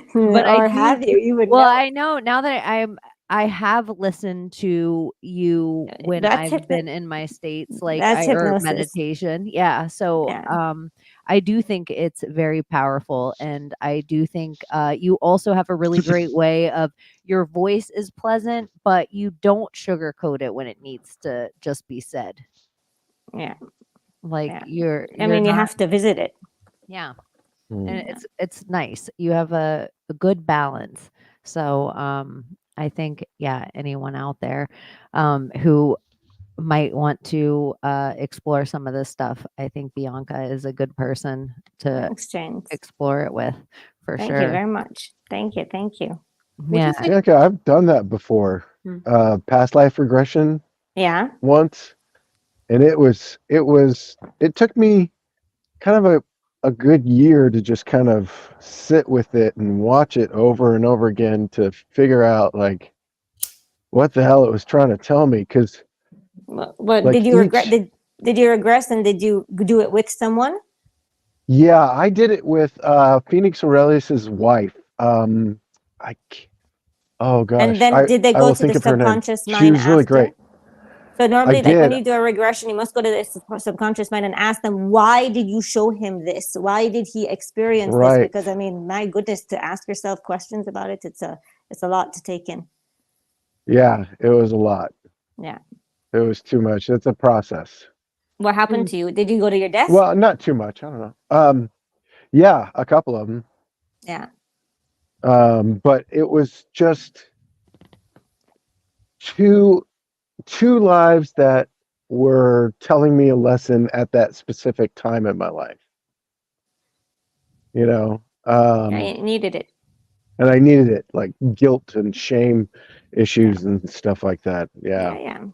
You needed it. I mean, it's always perfect. I mean, life is a hypnosis on its own. Like just everything. We're constantly being hypnotized. So you were just being hypnotized, or were you being dehypnotized? I don't know. You're just being reprogrammed in some way. That's what the symbol is. That hypnotism symbol that we see in ancient, hieroglyphs everywhere, in ancient stones, the spiral. Yeah, they try to say it's pedophilia. That's part of that on their side. But like the truth of that symbol is that symbol, the hypnosis symbol. And yeah, they in show Reiki it to we us. use that. In Reiki, we use that symbol. Actually, we use, I just said it today. I was just talking to somebody about it. So in Reiki, we have a symbol. It goes across, down, and then we use that symbol because we're cutting energy. We're cutting the program. We're cutting the hypnosis. We're cutting the whatever energy that's there that doesn't need to be there anymore. We cut through it with Reiki. Oh, man, what show was it, man? With Uhtred. It was a show on Netflix with the Vikings. It was part of, not the Vikings, but something. I think it was the Vikings. I'm not sure. 6 seasons. I forgot the name of it. But not one the of Vikings. Actually, maybe it was a Viking. No, it wasn't. That's how me and Layla usually argue. She'll come hot at me. It was too, almost for like the Vikings. 20 minutes. Abby's been involved in it before, Uhtred. where she's like, "No, don't try to tell me it was the Vikings." And I think it was the Vikings. No, it's not. It's Uhtred. It's something totally different. It's like a different show that's related to the Vikings, but it's not. Something it's in about that era. the English kingdom and how it became, and all of that is pretty interesting. The kingdom. Yeah, the kingdom. But there's a specific scene. I feel like it's like the kingdom might be the Jules watches those. Yeah, that's the I think it's the kingdom. Or yeah, something. I think it's something like that. Yeah. Anyway, there's a specific scene. Okay. So the king's child was like about to die. So one of I guess she's like a herbalist, but that was like not allowed, like the witchcraft of it all. But they knew that she could help. Like the king knew that she could help, but the queen was so against it. But like, do you want to save your fucking child? So what the lady did, she took the baby and she went by the shore of the water. And she made this spiral, okay? And she was in the center of it with the child. And I don't know what kind of magic happened, but the baby, next day, perfectly healthy. It was like on the verge of death, okay? But the secret is that in order to gain its life back, a life had to go, okay? So the child that did die ended up being Uhtred, the king's helper, the main character of the story. His child actually died, and it died out of nowhere. So it was like an exchange. Life for a life. Yeah. You see, I have chickens, and always around the new year, one of my chickens gets killed. Always, like by Mother Nature. Like a fox will come and get it, or my dog will get it, or stuff like that. And I just say, all right, you know what? One time I meditated on it. I was like, what the fuck?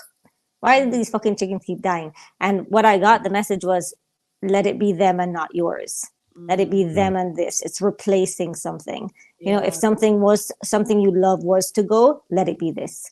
And I'm just like, take the chicken. Oh my God. It's like, that's energy transference. Then. Yes. So every time something like, when you lose something or whatever, you really set your intention on why you lost it. And it's always like something better is going to come. It's always something better is going to come.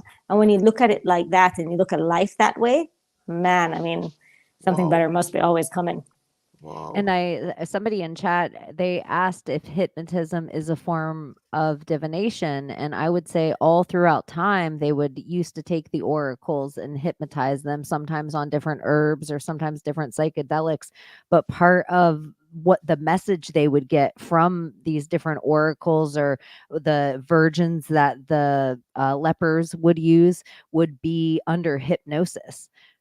So it was very powerful. Even I would say some form of your own self meditation or your own mantras, they become self hypnosis. What I want to dive into, I mean, I'm looking for someone, if anyone knows of anyone that is pregnant and wants to do hypnosis for birthing. Like, I would love to like send them hypnosis, like pre-recorded ones, and send it to them and just had them like listen to it during birth, before birth, all that stuff, and really just get their birthing completely hypnotized. That would be interesting. I wonder if people have done that. Oh yeah, hypnobirthing is a thing. Yeah. Oh wow. Oh yeah. You can be hypnotized for anything. Like, you have a fear of something, you have a test that you want to study for, you have this that you need to do, you have that you need to do. Fucking hypnotize yourself. You're going to do it. That's Hypnotize yourself, like without the help of anyone else. I mean, you can. You can, It's yeah, tough. you can. It's possible. I mean, I hypnotize myself when I go through meditation. I've hypnotized myself all the time. Whenever, just even envisioning your future is a form of hypnosis, right? Just seeing yourself, living yourself, going into it's an experience. That's what it's all about. It's about the experience. Like daydreaming and shit.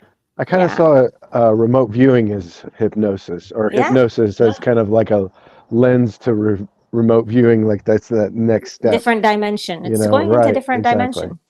Yeah. Is like a form of like looking into a crystal ball, almost the same as looking into tea leaves, where you're looking into fire, where you're just allowing the pareidolia. Some people are more experienced in seeing the pareidolia that would create. Oh yeah. Yeah, it's all about how the message is given to you in your head. It's channeling. All in all, it's channeling, right? Yeah. It's all about the message from something, right? Something is giving you the message. When I always channel the divine, but I mean, other things can come through after that. I mean, you kind of differentiate the voices that you hear in your head. It's like, okay, am I speaking to like an angel? Am I speaking to like an entity? Is this my grandma? So zoning out is channeling. Yeah, so a lot of kids with ADD, ADHD, autism, and zone out a lot, right? They're not actually. Yeah, you're not like attention deficit. You're hyper attention, right? You can pick up more things. Oh, yeah. You're not just looking at one thing like this. You're not You're not like hypnotized in this direction. It's like the programming can come through easily. Yeah. Yeah. The ADHD thing, it triggers me still, just because it's like, what kid is not going to get all fidgety sitting there trying to learn about like one particular topic, but also the freaking education system, right? Like, you'll be learning. I remember this so distinctly, and this is why I'm so triggered by it. But like, you'd be learning about a topic, and then the bell rings, and like a Pavlovian dog, right? Like, you just have to turn that part of your brain off and go to the next class. And even if you're still vibing on like, man, what a cool experiment in, biology or whatever, it's like, this is math. You know what I mean? Like, we don't, like, you're not. And it's so weird, because the right way to do it would be to fully integrate all the different courses and everything. But I feel like that's kind of the root of some of these feelings that we got, especially when it comes to like school here. Yeah. Almost like that. I send my little one. My little one goes to Montessori.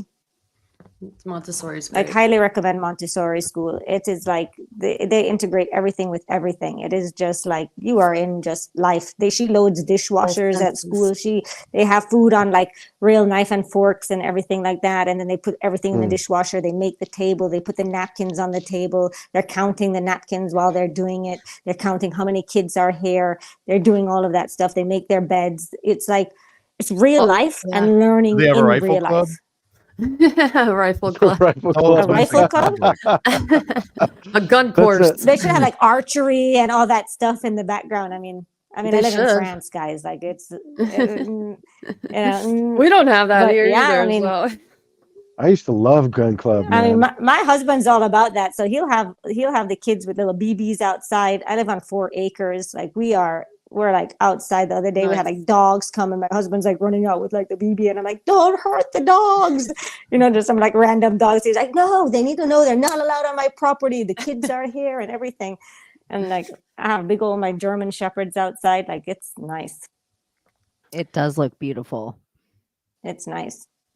The But I'm thinking of another adventure though. Maybe Mm. another adventure coming up. France is getting a little bit. Anyway. You know, Oh, I think most of No, you guys really? in here. You're bored of France? It's maybe too- Florida. Definitely not US right now.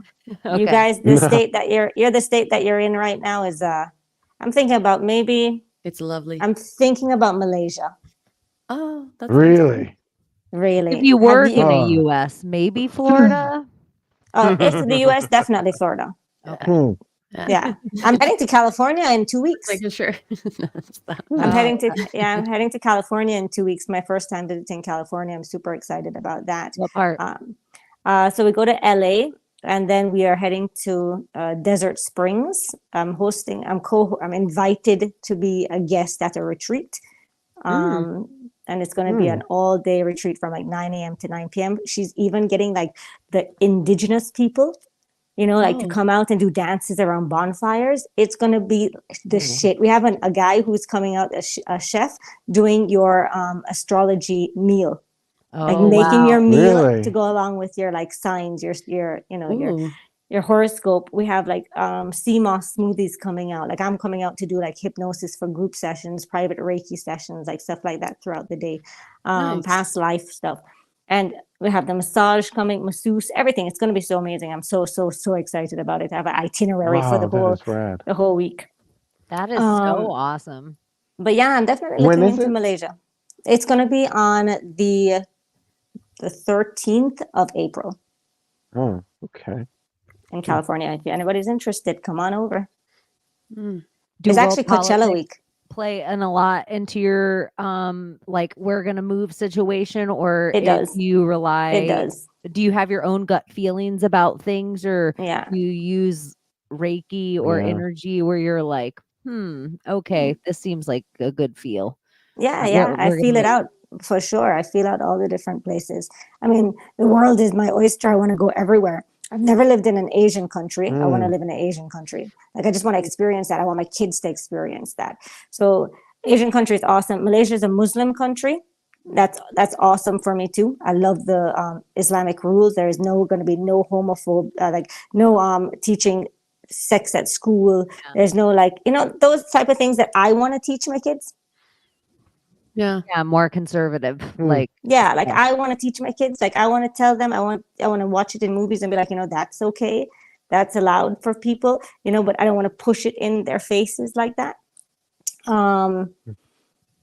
Yeah.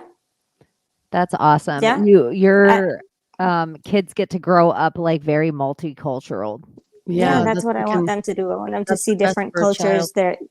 And also in Malaysia, they have a lot of Chinese people, so a lot of Buddhism. I want them to experience Buddhism. I want them to be able to experience, there's a lot of Indians over there, so Hinduism, just to experience so many different cultures. I think it's very important, very respectable. What if Absolutely. they see really that. want to be Mormon deep down, though? You're gonna have to get to the States, like sooner or later, right? If they want to be Mormon, Yeah. What if they want to be Mormon? hey, I feel like I don't want to put on any electricity right now and just live in the darkness and be all one with nature. We can adapt everything. Oh, God. Mormon. I think we're all the Sounds good. same in the end. That's not good. Since no, go ahead, good. I was just gonna say all the same. Like everybody's just on a search for God. Exactly. Search for yourself, search for God. Same thing, right? Yeah. Yeah. And as long as you believe, I don't think as long as you believe, I can't really say that. I mean, that's my belief system. I don't know what everybody else's belief. Just believe in one divine energy source. That's all it's all about. Yeah.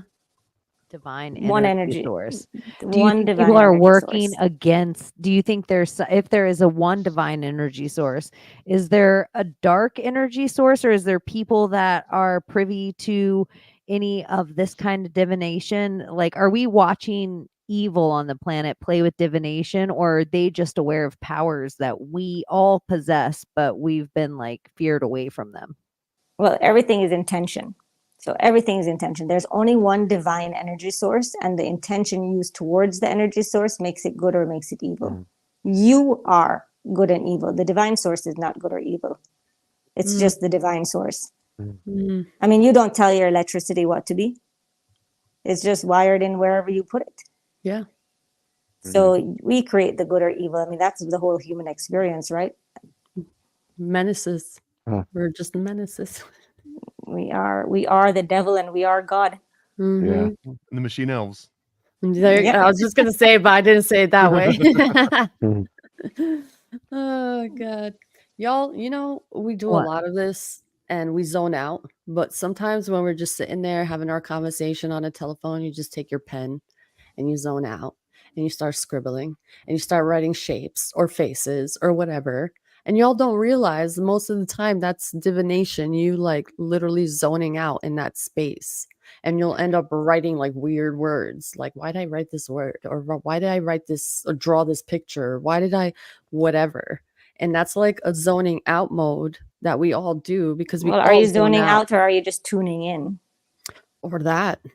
But that's what they call it, you know, the Yeah. like, zoom. That's what society would call it because that's a negative word. Yeah. I mean, not a negative word, but that's a But it's like you're that's a letting low it go out. programming word. You're saying that, oh, you're not in control. It's not supposed to happen. You're not supposed to do that, right? With like the neurolinguistic programming side of it, your words are very, very powerful. The words that they use to describe you, talk about yourself. I mean, yeah. So you're really just tuning in during that time. I love to tune in. I tune in, especially like when I'm in my meditation. Like you can channel. You could just. I mean, the whole objective of life is to always be tuned in. Yeah. To always hear the outside things that are talking to you. And so like I could be reading a book and all of a sudden the book will be like, yeah, and Earth was created by this and this. And in the background, the TV, my daughter will be watching TV and they're like, there's the Earth, it's going to have a big bang. Look, there's a comet coming towards it and this Earth and that Earth and Earth creation and Big Bang is going on in the background. Like everything is just speaking to you. Yeah. It's just a way you go around getting the message or being able to see the message. You're speaking to me. Yeah. Do you think you could call on an energy? You know how they say people will start to write and then they'll start to draw something, but it's not really them. Oh yeah, like you can do what is it called, writing? And, you know, it's Automatic like you start, writing? Yeah, automatic writing. There you go. You just start writing. You could just channel someone and just go. It's called spirit writing too. That's what I do when I do Reiki. You know, when I go to tune into your energy, I sit down and I'm like, all right, let me listen to what Cheney has to say. Go. And I just start writing. Like, this is happening right now and I'm so confused. I don't know why I'm feeling so confused. This is going on with me. And I'm like, just tell me what's going on. I don't know. There's something happening. Da, da, da, da, da. And I'm like having a conversation with you and me and I'm just writing it all down. And then that's how we discuss. That's where we I hate go. to say it, but that sounds exactly like Mormonism too. Really? No. That's how we got the Book of Mormon. Yeah, the Joseph Smith Automatic writing? automatic writing and just decked out like a huge cohesive story, allegedly in like just a few different sittings, and it was just like not even thinking, just the words are coming out on the paper. But that's how they got the Quran too. Yeah, and that's how a lot of you know, freaking scientists and, you know, famous people in the world, you know, having these ideas, they're just jotting it Yeah. away. It's a all form divine of guidance. Yeah. It's like we are the antenna and the receiver. It's like, you know, we ask for the intention of whatever we're looking for, and whatever frequency you're on, you will get whatever message is out there for you on that frequency. So it's like tuning into a radio station, 96.7, and all of a sudden I reach a 96.7, and those ideas that are in that realm for me, I'll just are grab all it. there. And that's why so many people are not aware that their thoughts are not even their thoughts. You know, that's why people commit suicides, or, you know, people like really go into depression or whatever. It's because they're living in a low vibration. So they're picking up those low vibrational thoughts. They're in that frequency, you know, they're like, rah, rah, rah, rah, rah, rah, rah, rah, heavy metal or whatever. No offense to people who like heavy metal, but, you know, it's a different vibration. And then when you live in a higher one, it's a little bit different. Well, no, they say it's different. They don't say it's low vibrational, the rock. It's very high vibrational. Oh, I'm just saying for me, it's just noise, yeah. like nah, nah, nah, nah, nah, nah. But yeah, I mean, it can definitely put you in the zone. What was I gonna say? Oh yeah, there's some people that get like messages in their head, like where they get it clear as day. Couldn't that be an earworm? Like if the universe only knows the language that you know, couldn't you get a song stuck in your head and the universe is trying to get you to finish the message to yourself? Oh yeah, sometimes you get messages through songs and music and everything. Like some people are very educated on tarot, and then the whole world knows you speak the language of tarot, so when you're going to flip a card, it knows what you have to see, whereas other people might throw bones or use a wheel of fortune. And Thomas has talked about a whole bunch of times how like Vegas, entirely all the things inside the casino used to be used for very high magic, but because they put them and they make them just about money, it like pulls down all this level and power kind of these instruments that used to be considered like very like you're going to put all this energy into these cards and you're going to get maybe the Medici back, or you're going to put all this energy into these dice, and if it lands on certain numbers, that could mean the difference of you going to war or not, or when you have your child, or but now we just do it for money. Oh yeah, and then we're doing it for money, but we're also attracting low vibrations when we're doing it because people don't have the money. Sometimes that they're doing it as an escape. They don't have the money, they're addicted to it in some way, or they, there's a lot of alcohol going on in that area. There's a lot of like heavy things happening. So a lot of the time, the energy around that, would be heavy energy. And sometimes there's entities on their own, so there'll be entities that will follow you home from places like that and latch on to you. So I relate this to tobacco a little bit too, where we took something that used to be sacred and turned it into a vice that you should be ashamed of, and maybe even have to go to like counseling over. And I'm talking about like gambling, but it used to be poker was tarot, and the roulette wheel was the wheel of fortune, and every one of the games that they kind of have that you bet money on. But yeah, now it's like they're vices and they're bad things and keep them away from kids. Kind of like cigarettes and tobacco, where it's just been commoditized to the point where it becomes an actual thing that maybe is a little bit shameful or doesn't have like the original sacred aspect to it. And I don't know if it's like intentional or if it's just humans' propensity to like just go like so hard at something until you burn it out. It's like when you find like a song you really like and you just listen to it 100 times in a row and you're like, well, I'll never listen to that song again. I love it, but I'll never hear it again. Well, I think it goes along with the energy of an addiction, and anything that you're addicted to has power over you. And the whole idea is that we never want something else to ever have power over us. We want to be in full control. Like if I want to say I don't want to smoke a cigarette for the day, I'm fucking not going to smoke the cigarette for the day. You know what I mean? I have that much power over this thing. And when you give away your power, the whole idea is for you to get your power back. So shit happens so that you can try to get your power back. Yeah, I like that. Have you heard the word Besa? Besa, Besa. No. This is a word that Layla has taught us, and it means like you're a person by your word. Like no matter what it is, no matter a relationship, no matter like showing up for yourself, you either have Besa or you don't. That's all you've got though. Yeah. That's word. all you got. In the end of the day, that's all you got. Your word is your energy, right? Yeah. What you speak is who you are. So if you can't speak, that's why I love fasting. It takes away your ego. Like it gives you that ego death that we also very much need. I have my 14-year-old son and he's fasted. Like that's crazy. Like even today he was fasting and he went to go play football, and I picked him up at football. I was like, how was your day? I was like, you know what? Listen, I'm going to tell you something. If you did this, you can fucking do anything, kid. You can fucking do anything. That's what I told him. I was like, you are a G. You know, like that shit is that you're a powerful kid. Like you set your intentions to whatever you want, you're gonna get there. Just please be a millionaire, multimillionaire. Like, you know, like set them really high, like fucking high. Because, you know, as much as this world is like that, you need money to make the world go around, you know? Yeah, for You yourself. for yourself. Like you don't need too much money, but you need abundance. You need to be able to say, hey, I want this, and I'm gonna be able to get it. Yeah. That's what it's all about. I Everybody don't in need to the have world. all of Yeah, it. it's like it's a fuck you money. It's So what? so it's fuck you money. It's easier to ride in your authenticity when you don't have somebody that you're answering to.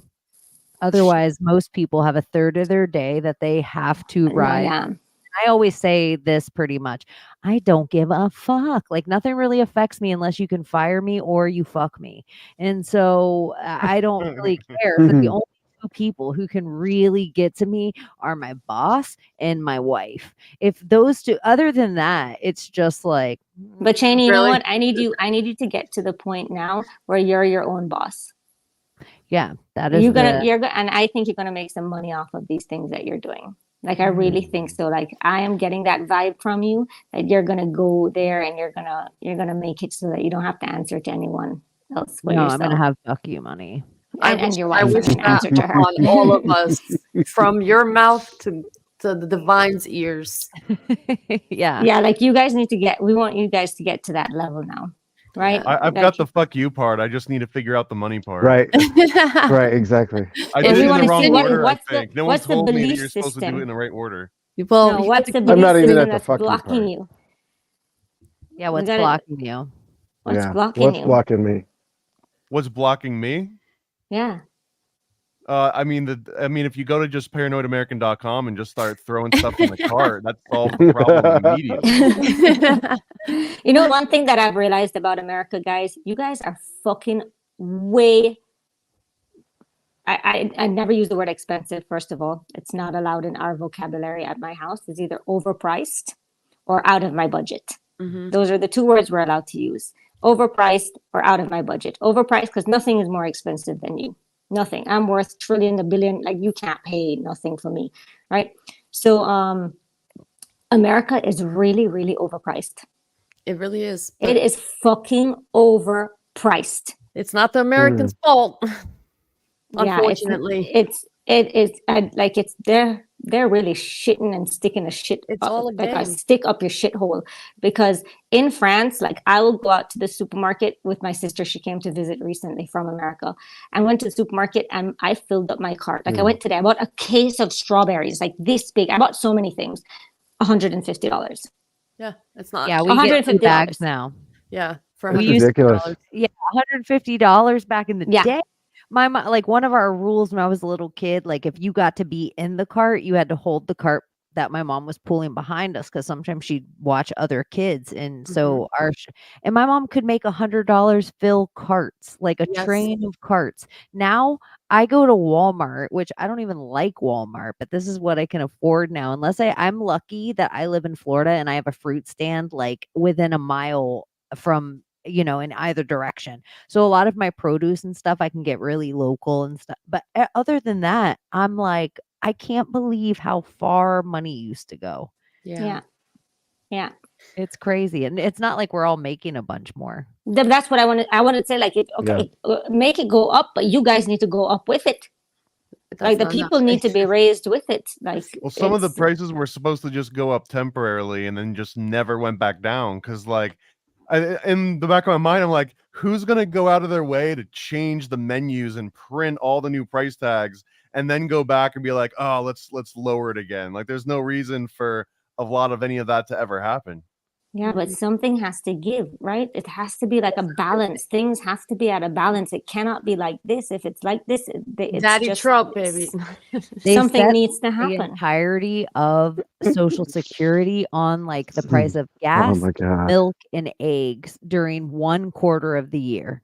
So during that quarter of the year, whoever the president is lately, they come in and they'll make gas and eggs and milk a little lower for that period of time because the baby boomers are the biggest generation ever, and all of them are officially on the tit of the government. So if they make the first quarter of the year everything a little cheaper, then all of their money, even though they've all paid in their whole lives into this thing, all their money goes down of what they get for the rest of the year, and then everything else goes back up so they can barely afford to live.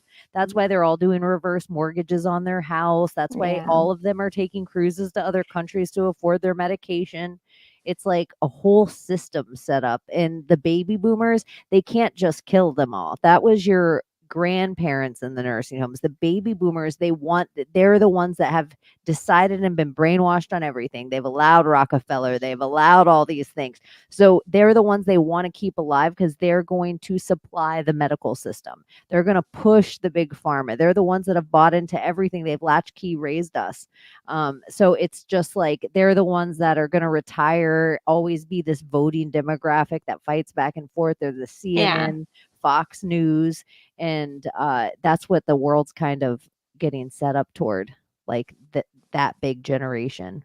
How much do you guys pay right now? Like, I hope you don't eat McDonald's, but how much would like a Happy Meal? I mean, like a Big Mac meal. That. 2 people, almost $50. What? Yeah. Probably, yeah, like 35. Yeah, I never eat out anymore. If we were gonna go to like a Taco Bell, probably like cheaper. If we spent $100, the 5 of us in the room, we might be able to eat and get a drink.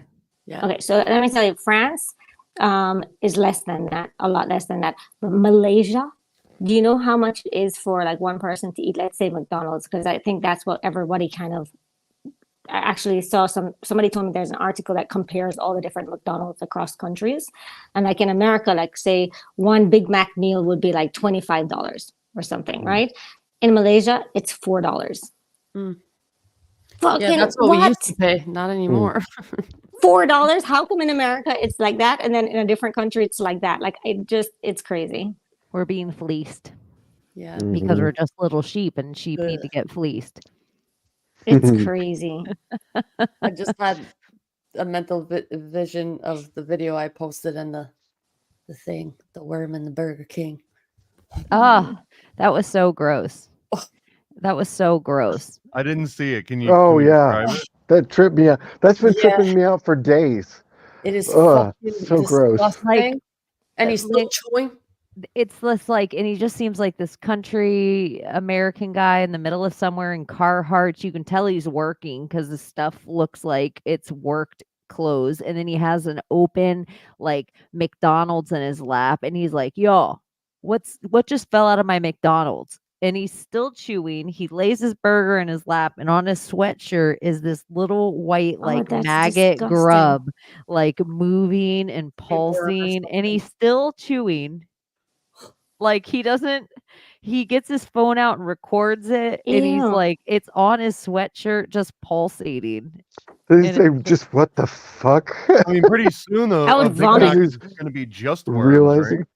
oh my god, It is Yeah, what is that's- happening? I don't eat out.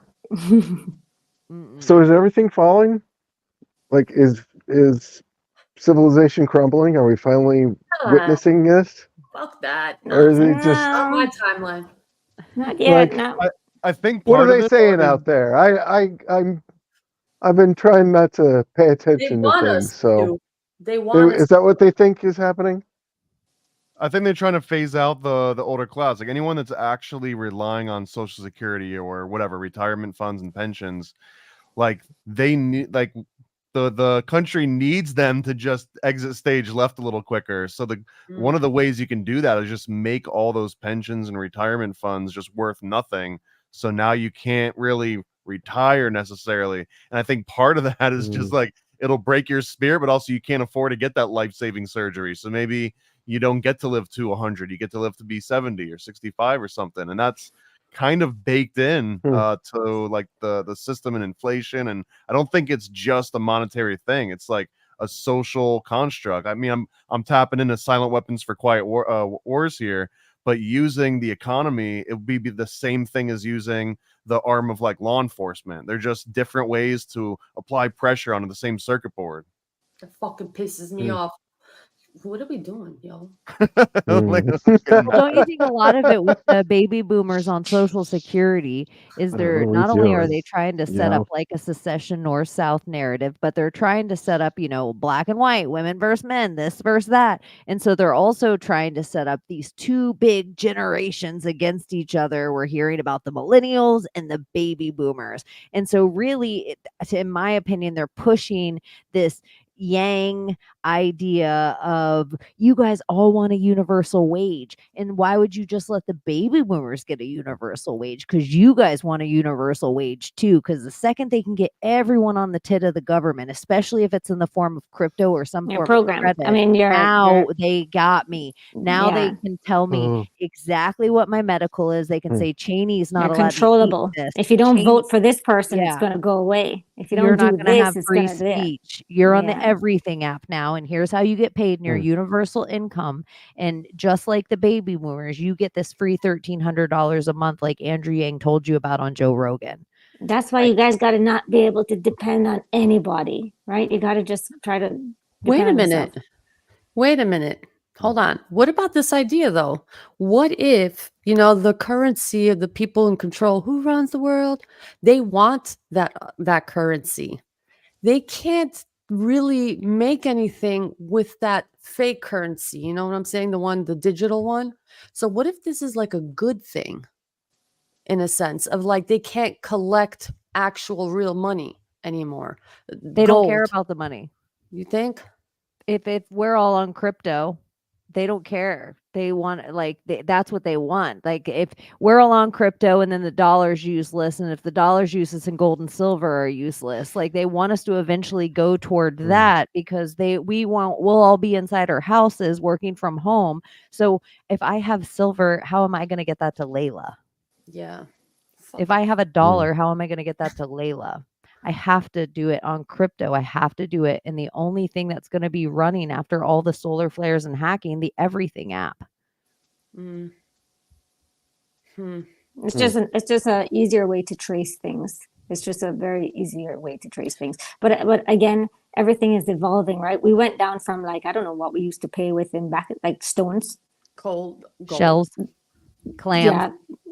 Yeah, I don't bartering. know. They used to barter. Someone said it. I wish we could make a revival bartering. Yeah.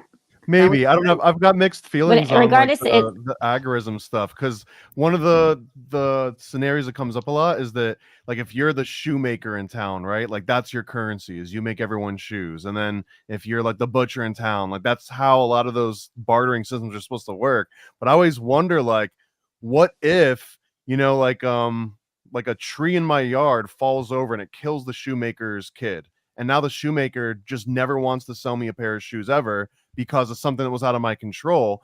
Does that mean that I just never get a pair of shoes ever? Or it turns into a soup Nazi situation where if I get someone else to get the shoes and then they give the shoes to me, well, now they can't get shoes either. And it puts it into the same, these societies where everyone kind of specializes in one thing. They also get to create monopolies where all of a sudden, if you piss off the butcher, well, you don't eat meat anymore. And if you piss off the farmer, isn't that what kind of happens?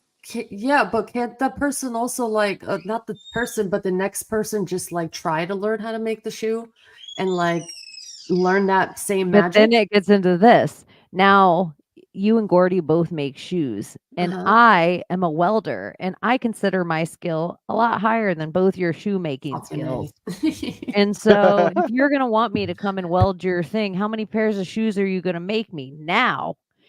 I don't want your shoes, Layla. Gordy will give me 20 pairs of shoes for my work. You'll only give me 10. And even though his are not as good a quality as yours, I don't care about quality right now. I can turn around and sell that 20 pairs of shoes and get plumbing work, tomatoes, and a chicken. So I guess crypto doesn't sound so bad then.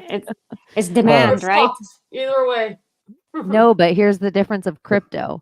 You are doing nothing. It is dead energy. It is an arm on a slot machine or a button on a slot machine. Whereas the conductive metals used to be a placeholder for my actual skills. Now there is no such thing as that. That's why even Skills. the change, like the change, they wanted our change because that is the usable metal. That's why in Jamaica they make 1 cent, 1 cent in a $50,000 bill. Not a bill. But isn't Because that they better want not the change. But isn't that better not doing anything so they don't lose your energy? Like they've been harvesting our energy through our work while they sit on their thrones and they just harvest and harvest your essence. It's like essence harvest by taking our energy and creating the But world that's literally. just because they said that their energy is more powerful than our energy. They said it. They made it that way. You know what I Yeah, mean? Like yeah. they thought of themselves as better than better than us in some way, more worthy of something. That's why I I think was I'm saying. better than That's why them. exactly. You gotta have Fuck that them. mentality. Not better than them. You're just better I than am better than them. Fuck that. yourself yesterday, right? So much better than them. This isn't 51% Layla. Nah. Fuck that. Who are they? Yeah. Like who the fuck are they? Like literally. They are someone We who give them- has less limiting beliefs than us. Yeah. They harvesting have our less energy. limiting beliefs than us. Fucking annoying. I'm tired of it. I'm like, I'm one person. Like, I would just like, yo, it's like 50,000 of them. How many do they exist? Let me really? ask you a 50,000? question, Leila. If you had all the money in the world, you were abundant. You don't have to have all the money in the world. That's the thing. You just you can do anything you want to fucking do, right? Yeah. You know, if you want to get on a plane and you want to fly over You to get a the million. south of France, You get a million. You get a million. You get a million. Everybody gets a million. yeah. And now eggs cost $10,000. At least I did my part to help in some major way. Like, who would give $1 million to every single person on earth? Maybe I would. Maybe giving them $1 million is thing. I would just try to like say, hey, whatever you want to happen, I'll make it happen for you. Like Cheney, what do you want to happen? You want to go on a No, vacation that's to too much Hawaii? work. Just All take right. $1 million. Go enjoy yourself. Yeah, but then that's a lot of money being thrown out, you know? So it's like, all right, Cheney, here, book it. No, Go, Leila, what you want? Do you want it's this? like All a right, go gift. book It's it. not being thrown out. Like when you're giving with your whole heart and soul and wanting to really change the world and not see hunger anymore, like Have a you ever starving heard child anymore. I think BB King says this, and he Mm. says a guitar can only play the blues if it's been pawned. Mm. And sometimes I think that is only Very a important. real pool player. Only a real pool player has pawned their stick. Only a real musician has pawned their, because there's more to it than that. And once you get that thing back, because it meant that much to you to get that thing back, it's like it understands now what the blues is. Oh yeah. It understands now what jazz is. It understands now what soul is. But you don't understand that ever when you just got your guitar on credit and it was just an easy go in life. That's funny Sometimes that you you need to said be in that. the gutter. Sometimes that's funny that Yeah, it coming from that's you, the thing. Cheney. You've been in the gutter and you can sing your blues. So in It's the officially divination of 1 that year all, ago. I will tell you, 1 year ago today, I shaved my head because And my look at hair your was hair, I'm falling loving it. out in my hands. And I was just like, this is the only bit of control I can have is if I shave it myself before it falls out. And I was such a scrawny little bitch. And I had seen this vision of myself shaving my head for a friend, like shaving my head because the robot can't see what would hurt it. And so every time I would have visions of the future in my clairaudient, clairsentient, clairvoyant ways, I never knew it was going to be me because it would have changed every course and every direction of my whole life. And once I saw myself, because I took a mirror outside and I shaved my head in a mirror outside. And once I saw myself in the mirror outside doing it, and my best friend, who I've known since I was 15 years old, was standing behind the mirror holding it. And she was the friend I thought I was going to have to shave my head for one day. Like we were just going to go through this Wow. journey. And when I was seeing her hold the mirror, and I was in it shaving my head, it was like I had this full Ouroboros of it was always me. It was always me that was going to do it. Like my scariest thing of me showing up for one of my friends, like I'm going to shave my head with you so you don't have to do this alone. It was always just me shaving my head and I was all alone, but it was okay because my friend was on the other side of the mirror. Yeah. And it was like more powerful than, I don't know. But That's perfect. I kind of like those things. I left my hair out for the birds. for them to Aw, make their nests. that's Oh, that's awesome. sweet. Oh, Yeah. that's a good one. That's a good Yeah. way to I use was it. like, good You know, luck with your that hair chemo is hair. very powerful. Yeah. Maybe it was medicine for them. Yeah, little strong birds. Uh-huh. That was going to be some strong little nest. Take away all those the worms that are coming in them. I know. What were you gonna say, Abby? I feel like I Oh, I was interrupted just you. saying the whole divination of it all, like when you're talking about the pawn shop and, guitar that's been pawned can play the blues, what happens to a gun that's pawned? I know a lot of people pawn guns. Yeah. Oh Oh, yeah. yeah. I don't know. Yeah, I I think wonder it's what the that would same. mean. I think it's the same kind of instrument, like the same kind of. If you got your gun back, it meant something to you. Like you used it to protect or provide, and so maybe in the same way you used it to feed yourself, which I think would have be the same as the guitar or the pool stick. Mm. Like somewhere you Can you used it play to the feed blues with a yourself. gun? I've seen it with a beer bottle, not a gun. Because there's New York City, no guns in New York City. Or they are allowed now, aren't they? Aren't people allowed to carry in No New York idea. now?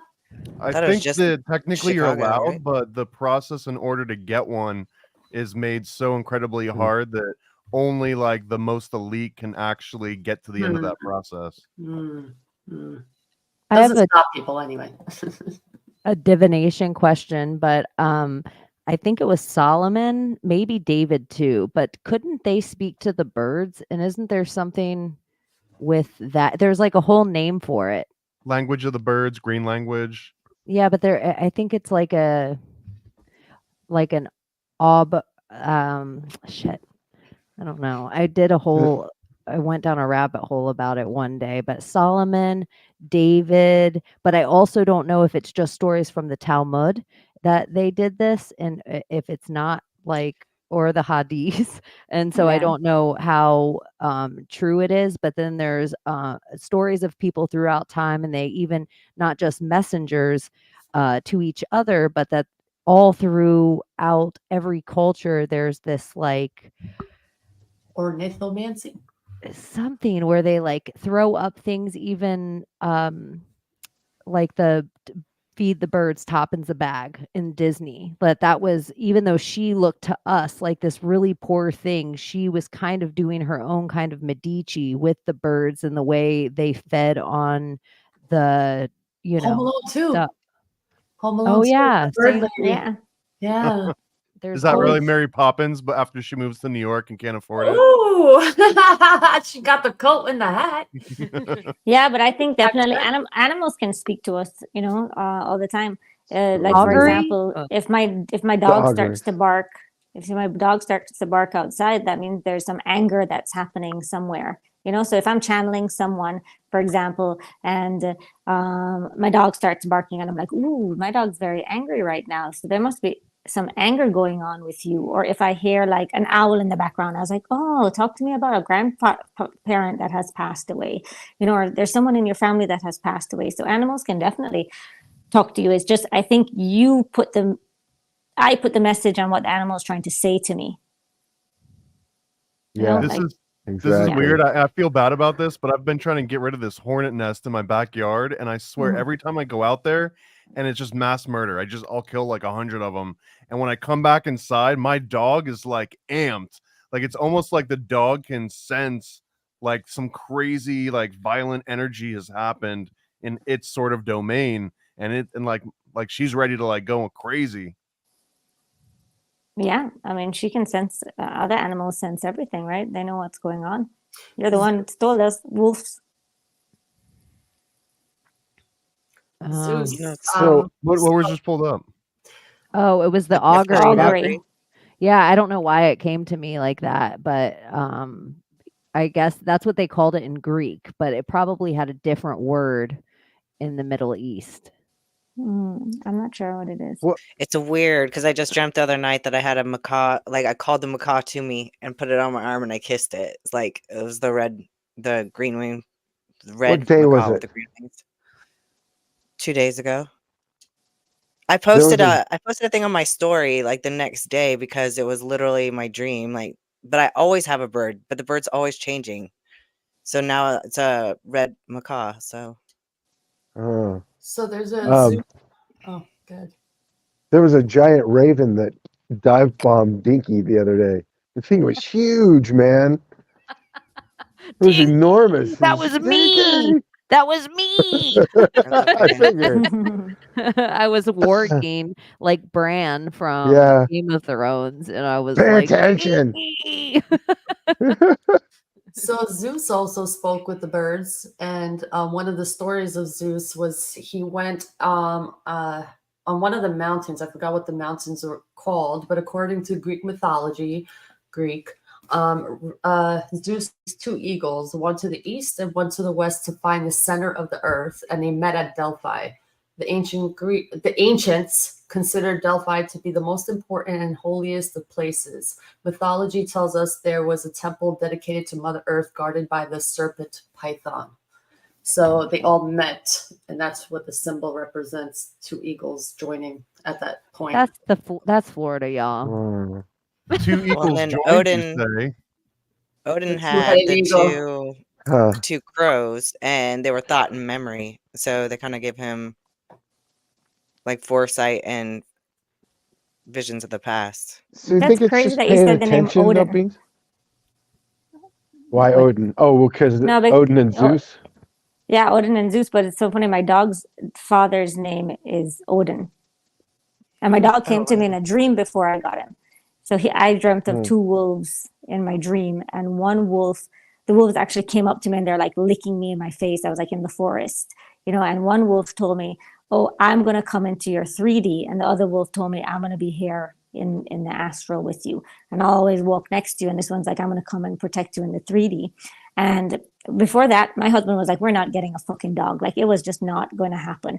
And after that dream, my daughter just started nagging about a dog, nagging and nagging and nagging. We got a German Shepherd. His name is Dominion. Oh, that's an awesome name. Yeah, Yeah. that's a good name. His name is Dominion. He is a beast. Like his dad was Odin. His dad was massive. He must have weighed, Dominion weighs 33 kg. That's Dominion. like 70 pounds. He's a good one. Do He you- looks like a I wolf. like that word. Do you think people could tap into birds at the level of Maleficent and having the crow and being the eyes for you? Do you think you could tap in with a bird that deep? I think for you that can, to be yeah. possible? Yeah. Layla, I think this you have to have a sound gift. for you. Huh? Is this sound, whatever's happening right now, good? Oh. Yeah, like when you picked up your mic and talked in it, it was like good Nice. sound. Was it not good before? I'm No, sorry. I was good. didn't It was notice good, until it was like ding. It's It pretty. like It's pretty. radiated Oh, when it thank was you, guys. like, yeah. Yeah. Aw, shucks. One thing I learned in lucid dreaming is that, like, in lucid dreams, you can fly. Like, I was lucid dreaming and flying last night. I was teaching my son how to lucid dream or how to fly in a lucid dream last night. But, like, you can turn. One thing that's really cool to do is to turn into a bird to fly. You'll Yeah. actually watch your whole body change. You'll watch your beak grow and everything, and you'll flap your wings. It's different than just because you can just float and fly, or run and jump and fly, or like Spider or Superman fly. But Pedal becoming into a the bird, sky. And all it becoming a bird takes is is different. surrendering to it, right? I was gonna start my Yeah, thesis just on this. deciding. How Nope, people I'm fly. nowhere near advanced enough in my lucid dreaming to just like fly in any form. Is there a way you could just like Superman, like you're just like, okay, I'm gonna Yeah. fly now, and just like zip That's up? And... I've done it My in son dreams a loves to do lot. the Superman. I don't Yeah. Superman well. I try. That's like the one way I can't fly. It's weird. Like Well, I could float. does it make you wake up, or do you just unable to do it? Like I probably could do it. What I've noticed is like with my dreaming intention, if it doesn't work right away, I have to close my eyes. Like, and a lot of people, if they close their eyes, they lose their lucidity. But if I close my eyes, then I like get rid of the outer importance or whatever, and I can In the just dream, you use my close your eyes. yeah. I close my energy body eyes in the dream. In the dream. Yeah, and then I tell Not myself, before the dream. okay, I'm gonna walk through a wall, because like walking through walls, the first time I lucid dreamt and tried to walk through a wall, like I tried to stick my arm through it, and I literally like, it was solid. I could feel the solidness, I could hear it, but it literally took me like Always got to throw that out there. I It comes know. up so often, you have no idea. Do you know Because throughout it's my one of the coolest things to do is to practice It that is. because they're not like it's not they have substance in the dream realm. yeah, Like they do you are kn- solid. do you know my whole life, like I was training in dreams flying. Like I had courses of flying in dreams to the point like I would like literally crash and like wake up because through my training experiences in the dream realm, and now like I actually control my flight in the dream realm. So it's like a lot of I've had so many dreams where I'm just flying and I lose control. Like I get in that fear mode and I start to crash. But when I accept myself in that flight mode and not fear it, that's when I fly longer and don't crash. So I've learned how to like do that in that space, which is weird. I kept floating last night and trying to come back down and I couldn't come back down, but I was enjoying it. It was fun, Yeah. but Have you guys just ever tried to bamf like Nightcrawler to fly? Like what? Like, so I tried to lucid dream one time Amp. to do to be like each Marvel or X-Men mutant power, right? good So I idea. would focus on one mutant power at a time, and I'm like, okay, I'm gonna be Nightcrawler, and I'm gonna bamf onto the roof of this house. Then I'm gonna bamf onto the other house, and I started doing this, right? And I'm like, oh, I could just fly and go bamf, bamf, bamf, and then I'm like, wait, I could just be there. So in your dream, I'm like, Yeah. you just Well, that's skip the whole step of having to, like, once you figure out the flying, you're like, oh, I could just teleport. well, yeah, and I mean, I learned like I had guides show You me can in do the anything. dream how to teleport, how to teleport, like which you can just do it with the intention, but then they taught me how to do it with an artifact too. Like they handed me a button from a shirt, and they just said squeeze the button, then decide you want to be on that train, and I did, and it worked. So they showed me how to use artifacts to do it in a dream, which was wild, but yeah, teleporting is the way to go, man. Well, so what I've noticed is I noticed this the other day when I was in Branson, Missouri. I've noticed it a lot lately, but there are places in the real world that like are a portal to other places in the real world. But like I noticed this because of dreaming and my dream mapping. Like because there's this like flower bed in my backyard here in Oklahoma that I know because of a dream that it's a portal to the front yard of my house that I grew up in. And then when I was in Branson the other day in Missouri, we drove by this like abandoned store, but I knew that that store parking lot is also a portal to like the smoke shop in Nevada. So like it's so weird. Like I believe that they're actual physical portals, not just in the dream realm. I just think the dream realm shows them to you. Yeah, that's cool. I can get down on that. When I used to dream all the time, there was this spot that my sister, we weren't supposed to go over this one canal spot when we were kids. Like we were allowed to play in the whole neighborhood, but there was this one tube leading over the canal and we weren't allowed on the other side of it. But every once in a while, me and my sister would go on the other side of it. But in my dreams, it would always go to my grandparents' vacation trailer. And the last time I was in this vacation trailer was like maybe a week or two after my father died. And I saw him outside the trailer where it was always my safe spot in a dream. No matter how bad the dream went awry, I could always like make my way back to this spot. But he was outside and he looked younger and he was with some dog that I had never seen. But I wanted to go with him. And he was like, no, you have to go back in the trailer. And it was weird that it was the separation of like the one time I wanted to leave the trailer. And he's like, no, like you have to go back inside. And it was like, oh, it's the only time. But I never saw the Damn. trailer again. Do you I'm curious if there's any similarity between like a memory palace and lucid dreaming, because a lot of this stuff when we talk about being able to teleport reminds me of how a memory palace works. Well, that's like all dreaming because it's the collective unconscious. So it's a giant memory palace. It's the memory palace of the entire earth, every person that's ever lived and never will live. So it absolutely is. But it's like a film roll archive. So like you go in and you see other, that's why sometimes you're not yourself. You're like in somebody else's film roll. or like a alternative of their life, not even a life that they ever lived, but they're stored on like film rolls. That's where the idea of film came from. It came from the dream space. Y'all, the sickest shit that I'm watching right now, fucking Moscow. They were in an opera, and this guy pulls out a fucking gun and starts shooting at Yeah, there was an everybody. attack in Moscow. Yeah. What the fuck? I'm sorry. Yeah. I'm sorry, y'all. This is Hey, that's like America's thing. They can't start trying to get better at us than our thing. What? Woo! That was intense what I just saw. Holy shit. Holy shit balls. I saw that earlier, and I was like, I wonder who was behind that programming. Really? Why would they have a terrorist attack? It's probably the Ukraine Russia thing. Well, If it's real. Yeah. Yeah. Is it AI? Yeah. Especially because that Who might just be a knows? story in the United States. Oh. Or it could just be a Russian. so bad. Russia. France. Russia. What was it? Russia. I was just thinking of like a communist Brady Bunch. Russia. Yeah. The whole Russia conspiracy. Russia did it. Russia. Oh, yeah. That's a spell. This whole divination of it all with the fucking, the mainstream media. That's divination. Yeah. It Or is. predictive programming. That's divination. It's control mechanism that they use on us, and we don't even think about that. With every all of our energy will go in movie- that direction. Yeah, every movie we creative. watch, Mhm. every show, every newscast, everything. It's divination. Are they just the teacup with the tea leaves? They're just trying to show us the future plan, and then we're like, "Oh my god, this is gonna happen!" Yeah. And the more we are like, "That's gonna happen," it fucking happens.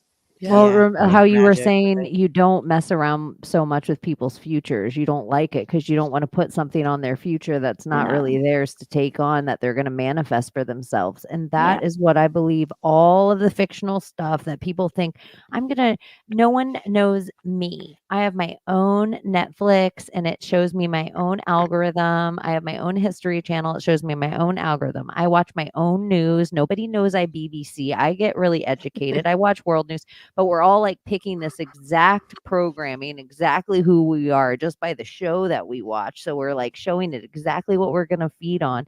And then we watch something like Netflix in a fictional way. So we relax. And then it shows us doom and gloom and the Twin Towers collapsing and aliens coming or whatever thing. And then we all sit and collectively manifest it. So when we see it on the news, it's not a surprise because Leonardo DiCaprio told us not to look up.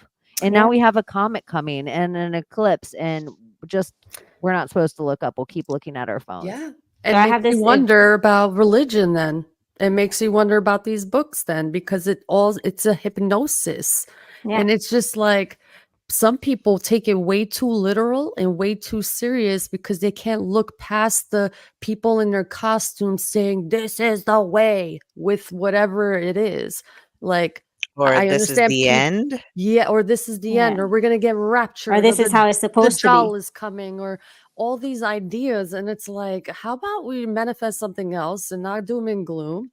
And maybe people need religion, but I did a poll on my Instagram, and 95 or 97% of people see God in everything, and that's what I wanted people to understand. I voted. Yeah, if you need a God in a book, fine, but I see God in everything. I see it in you. I see it in every person that I meet. It's just a reflection, mirror realm. So, And it's just to piggyback on what you guys are saying a little bit. So I have this event coming up later on today where there's a bunch of ladies, like international ladies, meeting, and I'm hosting a workshop, and I've been subliminally programming them in the chat because there's a group chat of all the ladies coming, and I've been subliminally programming them the whole time to try to program them to see what color clothes I can get them to wear. These are fun little games. Oh, that's really cool. Like I love to do like a mentalism Yeah. tricks. Yeah, Do like you ever watch, Oh, that's fun. Darren programming. Brown? You ever watch Darren No. Brown? I don't really watch a lot of things. Sorry. Oh my God! Well, you mentioned Darren hypnosis, Brown. you've mentioned NLP a couple times, and Darren Brown, in my mind, is like the perfect combination of those to make it entertaining and educational. About like he'll take NLP tactics and he'll kind of show you what the tactic is, but then he'll do some he'll convince people to rob banks. He'll convince people to push other people off buildings. He'll convince someone that like the zombie apocalypse has come, and like he'll give them a fake gun and see how they react to it. And I mean, Well, I there's think that's obviously a what- little bit of yeah. grandstanding, but he's using legit NLP tactics, like no question about it. Yeah, I studied neurolinguistic programming. I really love it. I mean, neurolinguistic program with hypnosis, you could run the world. I mean, you can definitely help to reprogram someone, and I think that's really, really cool. Don't you like to think check that it is out. how some world leaders do run the world? For Yeah. sure. Oh, NLP is used all the time. For sure. Well, and my understanding is NLP is just the study of these like behaviors. It's not like the elite like figured out NLP and now they use it. It's like they know how to do very specific things. Some people were born almost with like rhetorical skills, right? And that's just one of the things that NLP tries to like study and then break it down into a science and say, okay, here's the 20 steps if you want to have like rhetorical success. Yeah, here's the 20 steps on how you can create a reality. That's what it's all about, creating a reality with your words, casting spells. Everything That's is what- just the magic for study of the nerds. people who do it naturally. It's Yeah. like some people are just born with this innate thing, and then somebody else wrote a book about those people doing it. Yeah. That's why I Just kind like of I kind Napoleon of Hill. love the fact I grew up in Jamaica, you know, because like I think Jamaica with patois and all that stuff, I think there's a lot of programming in that language, you know, and yeah, everything's a programming. Like what? I think Jamaicans are very like light energy. I mean, we're very like just laid back and cool and kind of don't take anything too seriously. Everything's fine, divine timing, bless up, kind of thing. I think that's a programming on its own, is where you're born, where you're raised, the frequency of the country. Jamaica, don't get me wrong, has a dark vibration as well. There's some kidnappings going on and all that stuff happening underground. But it wasn't in my reality growing up. So did it exist? I don't know. Yeah, just wherever you're born, your whole life you've been programmed and neurolinguistic programmed your whole life from your parents, especially. Bianca, what would you call it? So I think, Cheney, you may have mentioned it, but the other day, when you hear music, when something speaks to you in music, yeah, like, is that a part of the language of the birds? Like, just listening yeah, it's just a message from the universe to at that everything? moment. Yeah, numbers are messages. Like I keep looking up and all of a sudden I was like 2122. You know, like all of those little moments are messages. Music is a message for you. Everything's a message. Again, it's the universe trying to program you, or I don't know if it's program you or deprogram you, but it's yeah. I mean, I think we're programmed not to look at those type of things, not to see the signs, not to put the pieces of the puzzles together. When you know. Yeah. I definitely Ego. think we have helpers out there, like definitely helping us awaken, Yeah. for sure. So spirit I guides, wake up ancestors. every morning with a different song stuck in my head. So, and it's not that I dreamt the song or anything, but I wake up and immediately I have a song, and Is then that your theme song for the day? Yeah, I guess, but like I didn't think of it as a theme song. I was like, what is the message? So I'd like That's I your would theme song for download it the on my day. phone. I'd listen to the song like several times, like first thing. But then I was like, there's got to be a message in this for me, and they all kind of seemed like maybe there was, until I got smacked that, and I was like, what the hell is that message supposed to be? Like, You just need to vibe on that vibe today. Smack everything. You just need it inside your Yeah. brain so you have swagger. Yeah. it was Like- take my breath though. Oh, I can't sing high notes anymore. My voice cracks. Gosh, We can dang work it. on that. Take my breath away. It's, I don't know. I think it's just irreparable. exercises. You can get it back. We'll see. I used to be able to sing. It just takes practice. Everything is divination. Everything is divine. Everything. Everything you do, it's just insane. Like even like being in the water, like the things that I don't know, the things you feel when you're just in the water and you zone out. It's just a different realm you fall into. Everything is just divine. I love it. As crazy as it is, it's fucking insane, but I love it. I asked the I, question. I just gotta ask though, just as Huh. devil's advocate, Do is it. What? everything that Jeffrey Dahmer did was divine? Because It is, was God just wanting Well, to we're all experience that aspect? dude. Yeah, we're all a is. villain at sometimes in our lives. Because really, here dualities only exists in this realm. Yeah. Like once you go into higher realms, it's not good or bad. It just is. It's all part of the one. Yeah, you can't be like a And you serial have to killer have in another realm. catalysts. You have to have the bad stuff happen for the good stuff to happen. Like Yeah. you don't grow without hard times. Like, So if you you can't have to handle have me at my Hillary so Jeffrey Clinton, Dahmer came here to be like he's probably very high spiritually, like a very high spiritual being.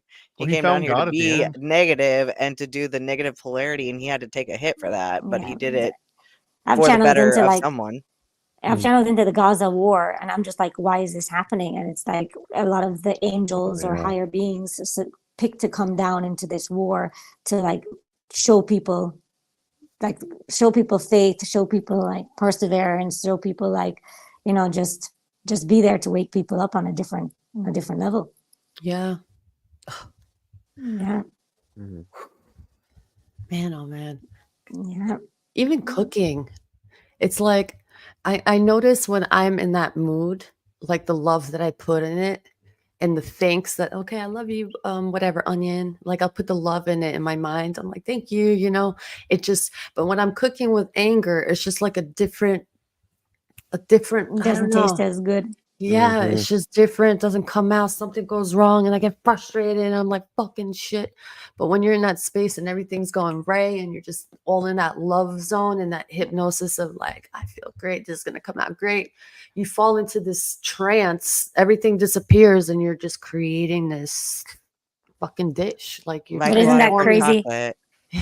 Isn't that crazy that you can actually give people energy? Like you can give people feelings. You can not even just through food, just through your thought alone. Like I can send somebody good vibes and they receive it. Like there's studies done with like meditation in rooms and distance Reiki and distance healing and all that stuff, and they've shown that people actually do receive the energy. You can feel the energy. You can measure the changeable energy that's happening. But food is a big part. That's why they say be careful who you eat from as well. So it's like they'll just like fuck this bitch. Bye bye. I hope she chokes on it. And da da da. Oh my god. It's like that's going inside of you. Like It's one of the who most has Yeah. wonderful influence over I that? love that movie. Me too. Chocolat? It's so beautiful. I Johnny think Depp? last time I spoke to Cheney, we were talking about that movie. Cheney, remember? I don't know if it was Chocolate. It was the other one where the lady was like making stuff, and they ended up floating in the walls and floating in the ceiling, and like people would all start crying in the restaurant. We talked about that one time on my life. Simply Simply, yeah. It's a great movie. Great I movie. wonder, does food taste different if you're happy or angry at the time? Like Yes. it's like a Schrodinger's question, right? Because by the time you've consumed it, and if it tastes good or bad, like it's gone. Like you're not. And what are you gonna do? Like save it until you're happy later and try it again? But I wonder if there's any sort of study on that. And I also wonder if like, what if the waitress is pissed off? Like, could she potentially ruin like a perfectly cooked meal? The chef's in a great mood, and just her interacting with it, by the time it comes to your table, it changes its flavor. Yeah, That's and then why not only that, it's all a circle. and not only that, it changes the energy of the food. Yeah, because you could do changes what Reiki it's on your feeding. food. You could literally do it over your food. But that's what a blessing is for. That's why Should like I bring like a you're rife machine with me if like you go out to eat? Like you just run it over the steak for a little while. You kind of like you bless your food. So what about like the people serving the kings? Like what about totally do that?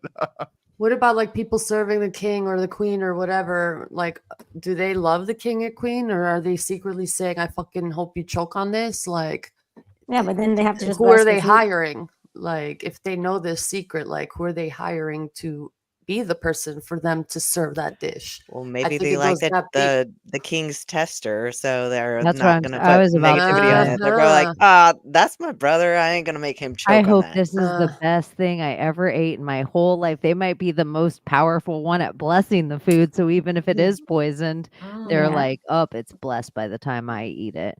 But there's the Yeah. water studies, Mm. the rife studies. There's the studies of just eating on different metals. Like we used to actually eat on silverware, and now like we put plastic in our mouths or take our Last night food. I ate with my hand. I think more Mm. people I do that a should. lot. I did. I Yeah. cooked like, like those the seafood broil with like rice and seafood and corn Oh, and like yummy. all that stuff, and we had it like on the table. I had all my my in-laws and Yeah. everybody over, It's and a we're like, thing. we told them we're like, you're not allowed to use utensils, and they're like, no. And my husband and I are like eating with our hands because we're like, it tastes so much better like this. It does. I was just I'm a talking to that with bodybuilder. my When I'm brother hungry, I today. just eat with my hands because it's too much work. Here in We're Florida, natural. that's normal. Like we eat everything with our hands. Yeah. Cereal, peanut butter, everything. Well, I don't Yeah, know about I don't know it was about cereal. cereal. I don't know, like Cereal. Like Yeah. Puck Yeah, you on got The you Real put World. a Did you ever watch handful those and then you I episodes? got drink. milk Put it and in They all cereal. have cereal. webbed Oh, that, fingers, yeah. so it's like spoons. It's stupid. We It were does seem culturally, yeah, I was going to say, Layla, it seems culturally some cultures eat more with their hands. And I automatically think of any of my friends from Mediterranean areas where Yeah, they eat hummus, baba ganoush, tabbouleh, these kind of things, or yeah. any of my Mexican friends.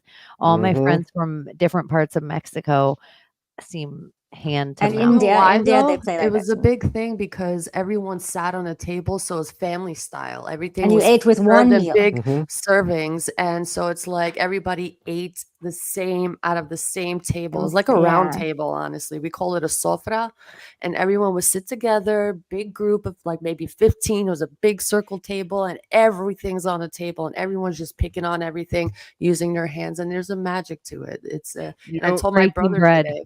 Yeah, what's he's like, interesting man, we about don't that? have, huh? Like you're taking from the same cup.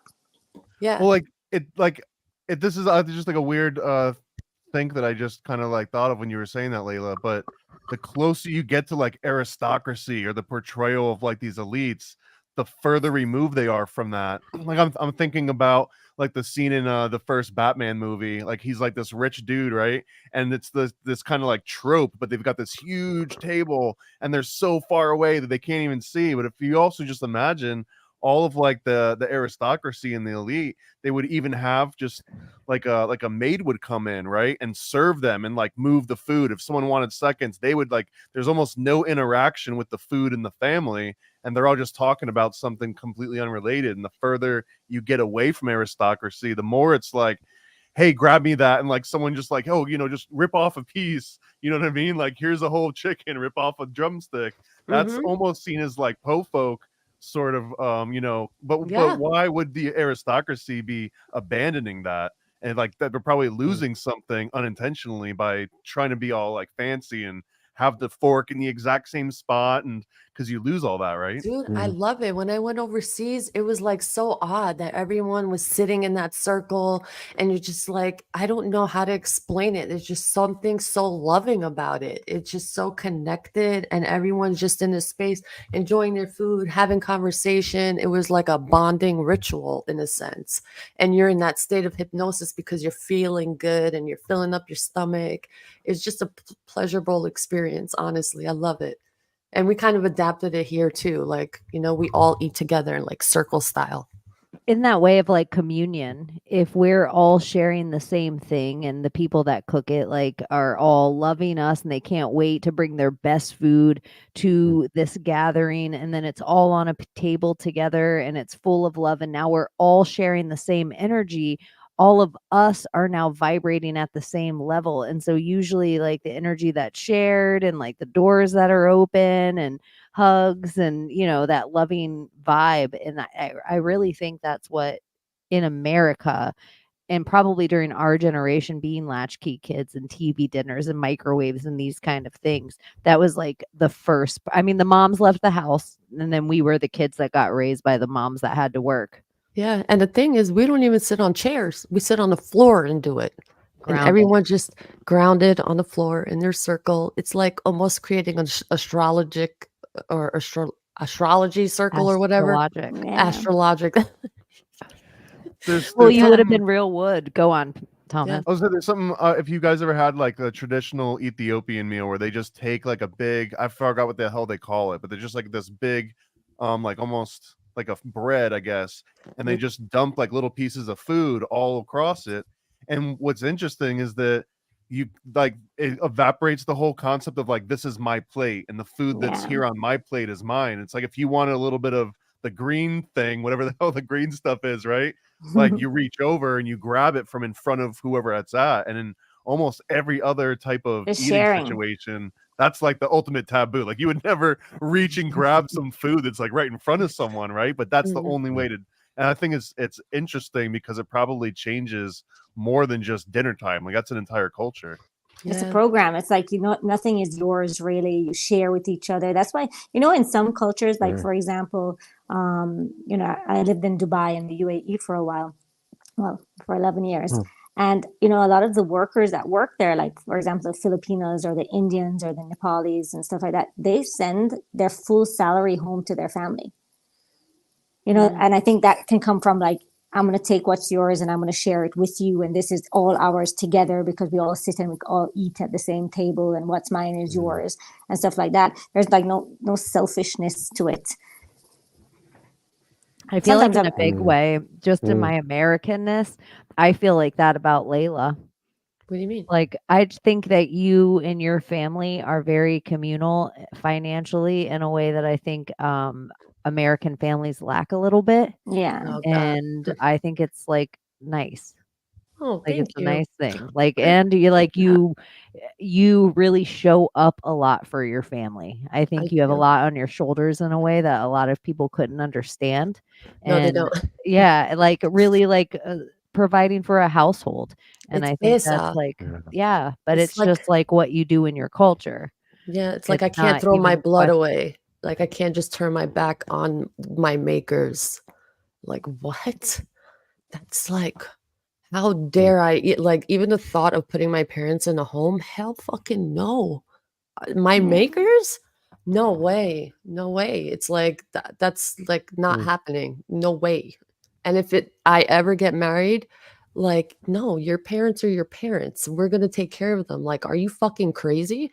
Like no. That's funny. That's funny that you say that because my grandma, like we took care of my grandma. Like my mom took care of her mother-in-law, like her whole life through all Alzheimer's and all of that stuff. To the point where it got like she couldn't do it anymore. She had to be like, you know, in the hospital, kind of like that. So that But point, but my mom tells me all the time. She's like, I don't want you taking care of me. I don't want you taking care of me because she like knows how it feels. Like she knows the stress and the responsibility of it all. That She's is like, my please mom. don't put me in a home. Let me just play my bridge or my cards all day. Let me just have my own life over there. And I'm just like, no, Mom, you'll come and live with me. And she's like, I don't want that for you. Yeah. I guess That is my mom exactly didn't I guess experience experiences, that. right? Because my Yeah. parents didn't Experiences. experience that at all. So Yeah, I so guess different that's why. experiences. Yeah, yeah. That's what yeah. life is about, right? Real quick, if you are watching this, make sure you hit the like and subscribe and maybe tell a friend. And you might be watching it on 2 separate YouTube channels right now. Yeah, why is And that? because we got in trouble on Project Cheney and I don't like to be told what to do. And so just in case, I think everybody should like and subscribe to the Secret Society of Good Guys channel just in case the overlords say because I won't ever leave the battlefield. Like I'll just keep putting up more channels and more Recreate it. channels and more channels. Yeah. So the backup channel for this right now is Secret Society of Good Guys because it deserves its own channel. So make sure you go over there and like and subscribe. So if you missed us last week, we were there last week live. We just didn't know we were going to lose the channel, so we couldn't tell you guys about it ahead of time. Yeah, So, sorry guys. all of that. But we're back. A little bit of business and also a little bit of business. If you are in the Florida area on 3/30, then Sam Tripoli and Thomas will be doing a Chaos Twin signing at 5:30 at the Joke Joint, and then at 8:00 Sam's doing a comedy show. But there'll be a podcast and merch signing and a whole bunch of people hanging out, so it should be fun. So you can go to samtripoli.com and get your tickets. Nice. And that is all of that. I wish I could go, man. Well, I can tack onto that too. This Sunday, I think Juan and I are going to be getting up with Narco Longo, Old World, Florida, to do some bitchin'. Bach saga thing at the Bach Tower. Oh, this in is Lake so Wales. perfect. So that he threw it on me at the last second. I had to cancel some stuff, but yeah, I guess I'll be showing up to that thing too. Oh, That looks nice. I would fun. totally go Bach Saga with you, but I have to get in a couple of work days before I go and play next I week. read the Bach saga like the Bible. Like it's not all 100% literal. Like if we're gonna talk about it, I kind of love in a weird way how you have become oddly studied in the Bach Saga and Mormonism, and I every know. once in a while you're like, huh. Hilarious. You're like, Mormonism actually has some legs. You're like, the Bach Saga. I'm like, I was like questioning that too. I was like, wow, he really is into Mormonism. I was like, I I like do that. like 'cause, the you know, last that's skeptic, and one I think, religion like, I haven't dabbled in. I see the South Park episode of Mormonism, and I thought I knew all there was to know because they just nail everything. And then I start looking into it to like make kind of make fun of it and disprove it. And it's like, damn, some of this stuff is kind of on them. I'm not saying Kind of about pretty like cool. seeing angels and all the messages, but some of it is just like way more valid than the jokes in the South Park episodes usually give it credit for. Yeah, well, South Park's just programming you to maybe go look into that. And something else to circle back to that you brought up earlier was you were talking about dream palaces. And I think that the guy who built the Taj Mahal, he built a mind palace and he like did all of these very detailed things. And then he built the Taj Mahal in real life. Like this is a mind palace in real life. And so there's something with it with like not only certain people from our zeitgeist going there and putting up pictures because HRC put up a picture of her and her ugly ass daughter at the Taj Mahal, but I was too busy at work waiting on Hillary? customers to go in on her. But it's also a thing like Ivana Trump will always post pictures at the Taj Mahal, like Diana Taj Mahal. They always put a girl on the bench at Taj Mahal. But I think Taj Always. Mahal itself, like the Coral Castle, was a love letter. I think it has something to do with like some love story, but it But is these are like great examples too, like Coral Castle, Taj Mahal, like pretty much any place that people go to for like these big majestic visits, that they are 100% memory palaces, but then you can use those and absorb those into like your grand memory palace map. And that's why a lot of the ancients were putting so much like emphasis on traveling around and going and Oh seeing yeah, everything, spread your because energy. every time you go to a new place and see a new thing you've never seen, you can like use that as an anchor for a whole bunch of new information. It's almost like Portal. upgrading your mind constantly. Yeah, I love that. or just everybody visiting your mind palace. If you can, in this OA way, if we're going to get quantum for a second, if you were to eat something living inside your dream in the OA, like a frog or a fish or a bird or what have you, then you have this way of jumping bodies quantumly, almost in this quantum leap type way. You can walk in, and because time and space are no longer real to you. If you did that in your dream, in this Russian dream hackers type way, you build this mind palace and then you put it in real life and it was already there in your dream, could you make it happen? absorb future? Like, can you create this Ouroboros of energy of yourself that now you always have a spot in space and time to always go back to? Also, so quantumly, the power of it for everybody else to go there as well and I create created their mind palace. It's like I created I created an office in the quantum, like where I take people to heal. So I have like a quantum healing hospital that I've created with like med beds, and it's all like over the ocean, so half in the ocean, half in the forest, and it's all glass and it's completely like up in the sky and you can see everything. And I have people lay down on there. I mean, you've been there a few times, Cheney. So like I brought you over there. So it's just, I've created that, and that's where I go sometimes. That's in the dream space. I created a school over several nights. I would go back in the dream and I'd add more to the school. So it was really freaking cool. Yeah. And then I did in a lucid dream, I created a meeting place for several friends who were also dreamers, that we agreed to a place, and It was Mount Shasta, actually. So, but then we each chose items that we would each one of us would put there. So we were gonna create like meme magic where we superimpose like the items in the picture, and only 3 of us chose an item. So I was the first one to lucid dream because none of them actually were lucid dreamers. I get to Mount Shasta, I find the meeting place, and I create it. Like, I created everything that they wanted there. It was there. Like, actually, I could see whose intentions were the strongest because one of them wanted a phone booth, and the phone booth wasn't there, but it was just the phone was there. But I wanted to bring the element of water, so I was like, well, I'll put like a fountain.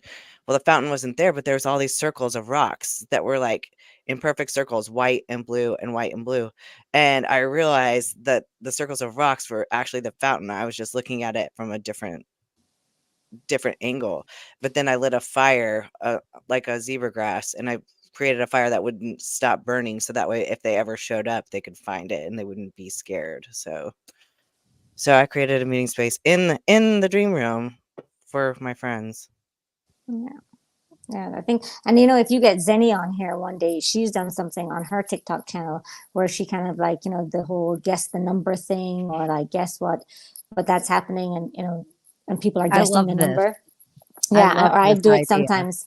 Yeah, I do it sometimes on mine where I create a Zen garden and I leave something in the middle of it, and you can go through the Zen garden and find what I created there, and people actually guess it right. So many people talked about a tree, and people actually guessed the type of tree that it was, and it was a tree. It was a cherry blossom tree that was in the middle of it. So you can definitely do something like that and ask people to enter into your quantum reality world that you created and see what's there.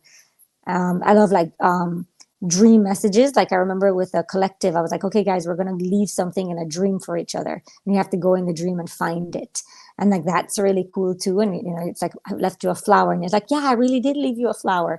So, I mean, yeah, definitely programming and can be done on many different levels. About, right, Abby? Like meeting in the dream realm. Meeting in the dream. Yeah. Yeah. Because the dream hackers do it all the time. They have a space that they call like I don't know what they call it. It's just like a little community garden, and it's their meeting space, and it doesn't matter what time you go to sleep. You just go there, and then you'll get the information you need. That's awesome. From the others. Yeah. There's got to All be right, a guys. version of like catching your fart and throwing it, but in like the dream realm. Like you go and like. Why dream wouldn't fart. there be? I'm gonna go now because it's almost 8:00 in the morning for me. You're so awesome for hanging out Oh, with us. thank you so much. Yeah. Thank I you love all for good to having me. see It you. was Tell everyone amazing. where to Thank you so find much. you. You can find me on Instagram, Earthangel Reiki 333 or earth.angel.reiki 333. I'm on TikTok as well under the same thing. I want to start my YouTube thing very soon, my live. I'll do that with an ancestral constellation. So it's just a group chat where people can hop on and we can all dive into our ancestry and we kind of see where it goes. It's really cool, really high vibing. I mean, all the feelings vibing kind of thing. You feel for everyone. You heal everyone. It's a nice collective zone. But thank you all so much for being here. I'm so sure sorry. you're going to be. Quick question. Yeah. Would you fuck your clone? Would I fuck my own clone? Yeah. I mean, that's just fucking me. So I love myself. Thank you. I love you. I fucking love you. Join Agreed. the club. I mean, I love me. That's why I chose this avatar. You know it feels good. I love it. Thank you for hanging out, Bing, because I love you and I hope you'll come back and hang out with us again. Thank you, everyone. Level up, bless up, bye. Have a great day. Big up yourself. Bye. All right. And then there were 5. And now dark. No. Now it gets dirty. Binks knows. Jamaicans always know. Yeah. I know we should have asked her about daggering next time. Oh, right. Oh yeah. We should add some sort of a daggering related question to the new official like charter. Yeah, like right. I need to have one ready on pool so I can be like, oh, what do you feel about daggering? We can talk about it a little, and then would you do this? And then We'll have a couple daggering videos on the Like, go. I'm almost imagining like a Street Fighter 2 or like a Mortal Kombat situation where like every character has like a Finish special her. move. So like everyone's got to have a daggering move, right? Like it would be like a Yeah. very unique version of it. Like Finish WWE. him. Right. Almost like the Plasma Apocalypse game that you're working Fatality. on, you need a daggering part. Like, oh, Elaine died of dysentery, but instead she has a dagger off and then like loses 2 points. She's a little dirtier, but she gains the ability to do something else. I'm almost imagining like a box saga daggering combination that might be floating out there. It's kind of just waiting for the taking. You need a Jamaican character. And then I she agree. would I agree. and then she would dagger. That would be like her Oh superpower. my god. That would be your name, just Dagger. Yeah, dagger. That's it. And then there'd be a whole different guy that was a box Oh my saga. Where Just a the box saga guy saga that pees on somebody. it would suck when the wagon was broke, but the box saga guy who could suck his own dick and be the wheel. But it would make him dirty by the time you got to where you were going next. He would I'm be so glad I really listened to that dirty thing. and really But this is gold right now. I'm so glad I listened to curious. that thing and I'm up to speed on that. I'm That's curious if great. men actually try and suck their own Layla, dicks. if you heard the box saga, you would be the one that would you would become Nimrod to the box saga of Tower of Babel because the things that like I was just trying to be a smartass and the box saga out smartassed me with the real thing that they think. It's a pyramid scheme of cum. Where this is how it works, Layla. And I'm just gonna give you the short version. All the people in the village all have to like wait. I have to have Thomas because I feel like I don't I'll- want to become the expert Come on on. this. Come on. no, the quick version. But yeah, this is. I mean, this will be the more simplified. So any like Bachists or Bactologists might be upset, but the poorest Bactologists. people that have no class. Society is divided into 5 classes. The very lowest of those classes, they go around and they just basically give their cum up to like the higher classes. And this is what the military is structured around. The military goes around with their shields and they collect all the poor people's cum and then they give it to the next up class. And then the process kind of repeats. But once the poor people, you go into like the next class, they start making contact, as I understand. Like they don't do it into a shield. They kind of like, like the dudes are just sucking each other off. And the women do this too. This isn't just guys. The women at the exact same time, they take a thimble.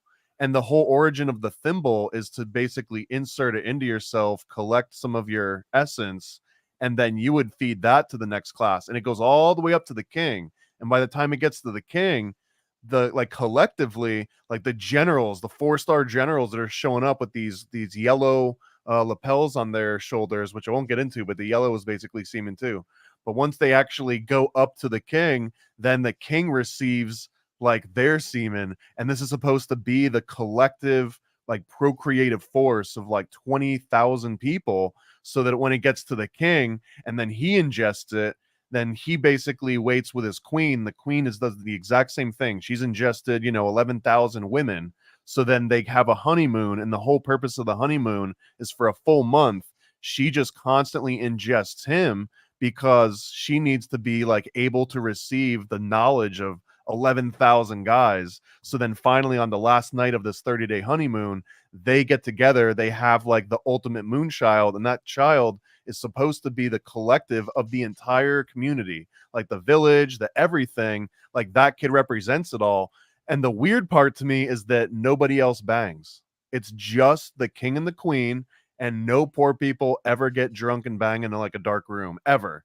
Like throughout the box. Not allowed to happen, or you're gonna take some. That's the part. Out of Everyone focuses on like, wait, they drank how much cum, and I'm just like, wait, poor people aren't banging. When was this? It lasted for 50 million years, and this was 100 million years ago. Or this is not a real thing then. That's your opinion, ma'am. There is people that think it's the entire real thing. This is what everything is based upon. This is all of it, and part of the hierarchy of the Bach is if you could suck your own dick. Wow. Bok bok, motherfucker. Well, and what's interesting is that only like less than Love that 1% shit, of Debbie. people could actually make contact, let alone do the full act. So it would kind of indicate some sort of like interesting rare gene or like genetic ability that really nobody else has. Whoa, that's some homunculus shit. Adam was That- missing a rib, y'all. I don't know about that, but if they say that. I got Well, I my bet he own. could I suck got his my. own dick if he I could got my get own it. Marilyn take on Manson it. reference. Yeah, for sure. But you know what? It's everybody says the Marilyn Manson thing, but the Tool CD, the Anima, was hologram, and when you like would move it back and forth, it was him with his legs wrapped behind his head, and he was sucking his own dick. Box Saga. That's proof. There you go. Evidence. Tula's boxist. Tool. It wasn't ever horns, Proctologist. like the Moorish. It wasn't horns. It was Confirmed. legs. It was just 2 legs of them sucking their own dick. So you look like from far away that you were just a tribe of people sucking their own dick. And it's women too. Just to be clear, every single thing that everyone always focus on the guys, the exact same thing is happening with the women. I and they're know it would using be symbols. so hard to be a woman and eat your own pussy. Like we don't even get any leverage. Like even if you're a dude and you're not that well endowed, you still get a couple of inches. Like, can you imagine like for a girl to eat your own pussy, you got to get so far down, like Yeah. because you're not just proportionate hitting the shit. front. You want to hit everything, and so if This you is want to why hit they start. everything, You're supposed to start when you're 7 because is that? you're flexible and you're just learning, and you're supposed to start from 7 and you do this until you're 27. So it's 20 years, and it's literally like your friends and family come and they actually like Come push literally. your body into the position so that over time, over 20 years, like pretty much everyone could technically either that or you just get weeded out, I guess, because that's why no the one- double jointed people that fit inside a box at the circus or whatever, they fit inside a Right. box. It was not even called a box. It was probably called a Bach. And they were like, "Oh my gosh, we got to fit inside the Bach." And the double jointed people were the people that they were like, "Oh my gosh, that is such a like look at that person can fold themselves all the way backward and upside down and inside this thing." Hmm. What a hierarchy to be Maybe double they've jointed. inverted the whole concept of Oh. like you're not supposed to think outside the box. You're supposed to think inside the box. Inside the box. Oh my gosh, you're supposed to think inside the box. You And I got think to it's funny stay that it inside just the means box. goat. Coming now. Like it's such a German thing for goat. It's such a like Bach, the Bach saga. The So how goat much saga. of these do you think are just like inserted psyops? I really think this is what I think in my if we were in a realm and everything about me being a homo was like, oh, let's burn her at the stake. But if I could create my own religion and I could convince all the hot girls, like, oh, no, this is what you want to do. That's what I think. It's like there's a whole bunch of homosexual men that they end up in high power positions and then they have to make everyone below them gay somehow. Hmm.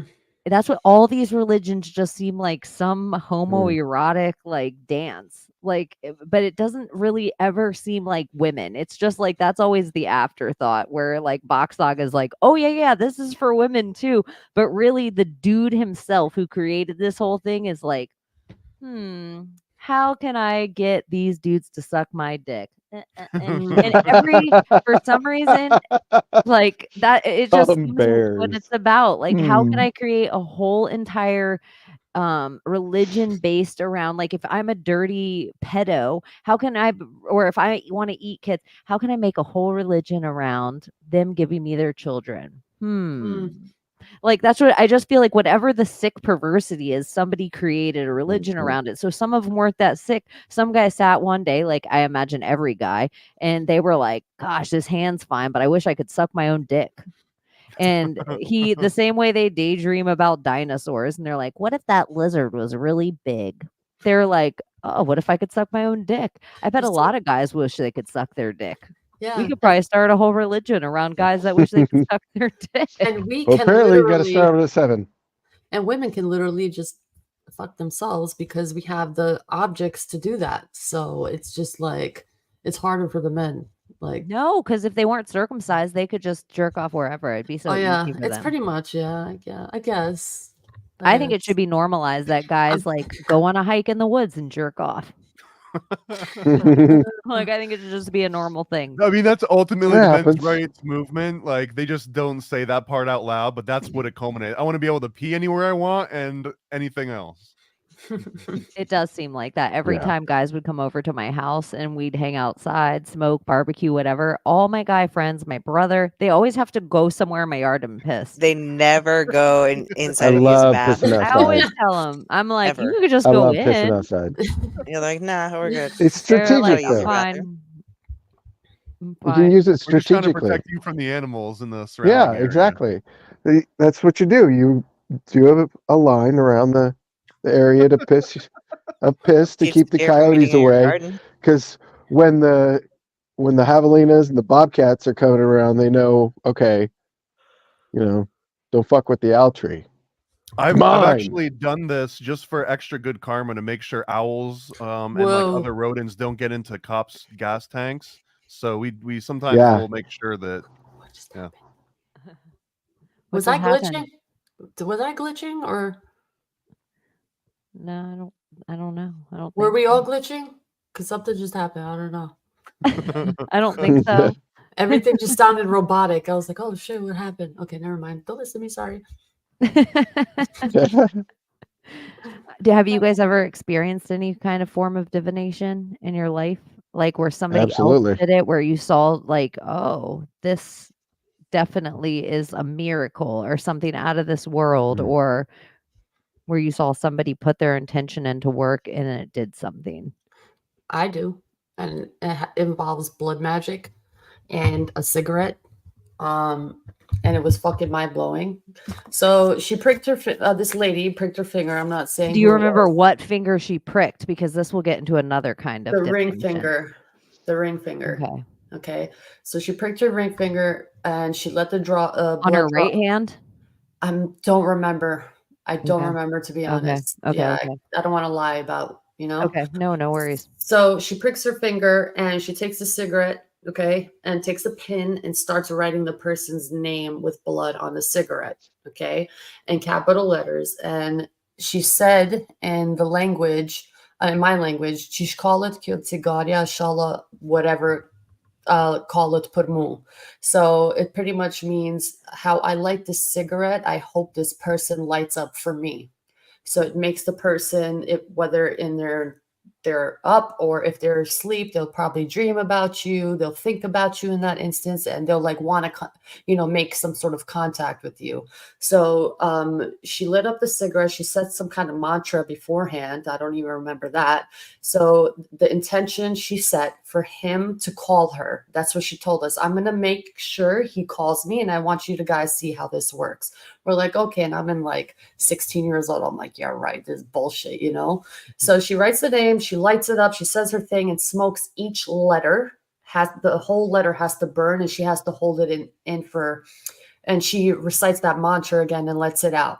Each letter, and let the whole cigarette burn, and kept the ashes in the napkin and put it under her pillow. I swear, 3 minutes later, her husband calls her from Norway, and this is Skopje, Macedonia.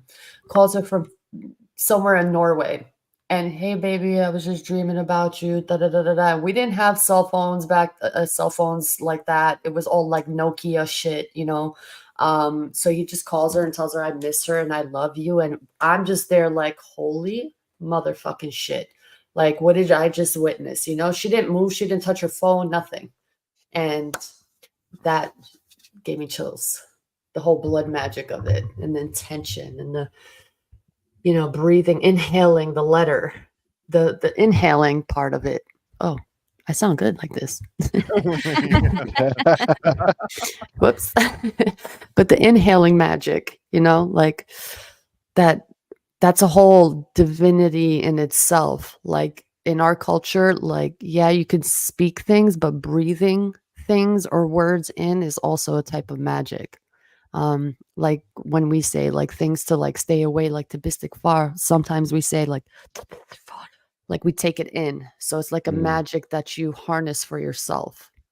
It's interesting. The whole we talked about this, I think, right, Cheney, once? Yeah. Yeah, once or Life twice. and Yeah. breath. Yeah. In and out, and even how yoga uses it. Mm-hmm. What about you guys? Have you ever seen prayers work or seen a tarot come dead on, dead ass? Never. Although I've All the time. partaken in bibliomancy before, which is basically when you just go to like open up a book and like point at a certain word and use that as some kind of meaning. There's been more than enough times in my life that I've just done that at random for it to just be all coincidence, where I can open it up to the exact word that I'm thinking. Like basically, it's like I've got an etymology dictionary, like a big thick one, and a few times I don't do it anymore because I don't want to like hurt my track record, right? Right. But I would just be like, I'm gonna open this book up to this exact word, and straight enough, I would just do it.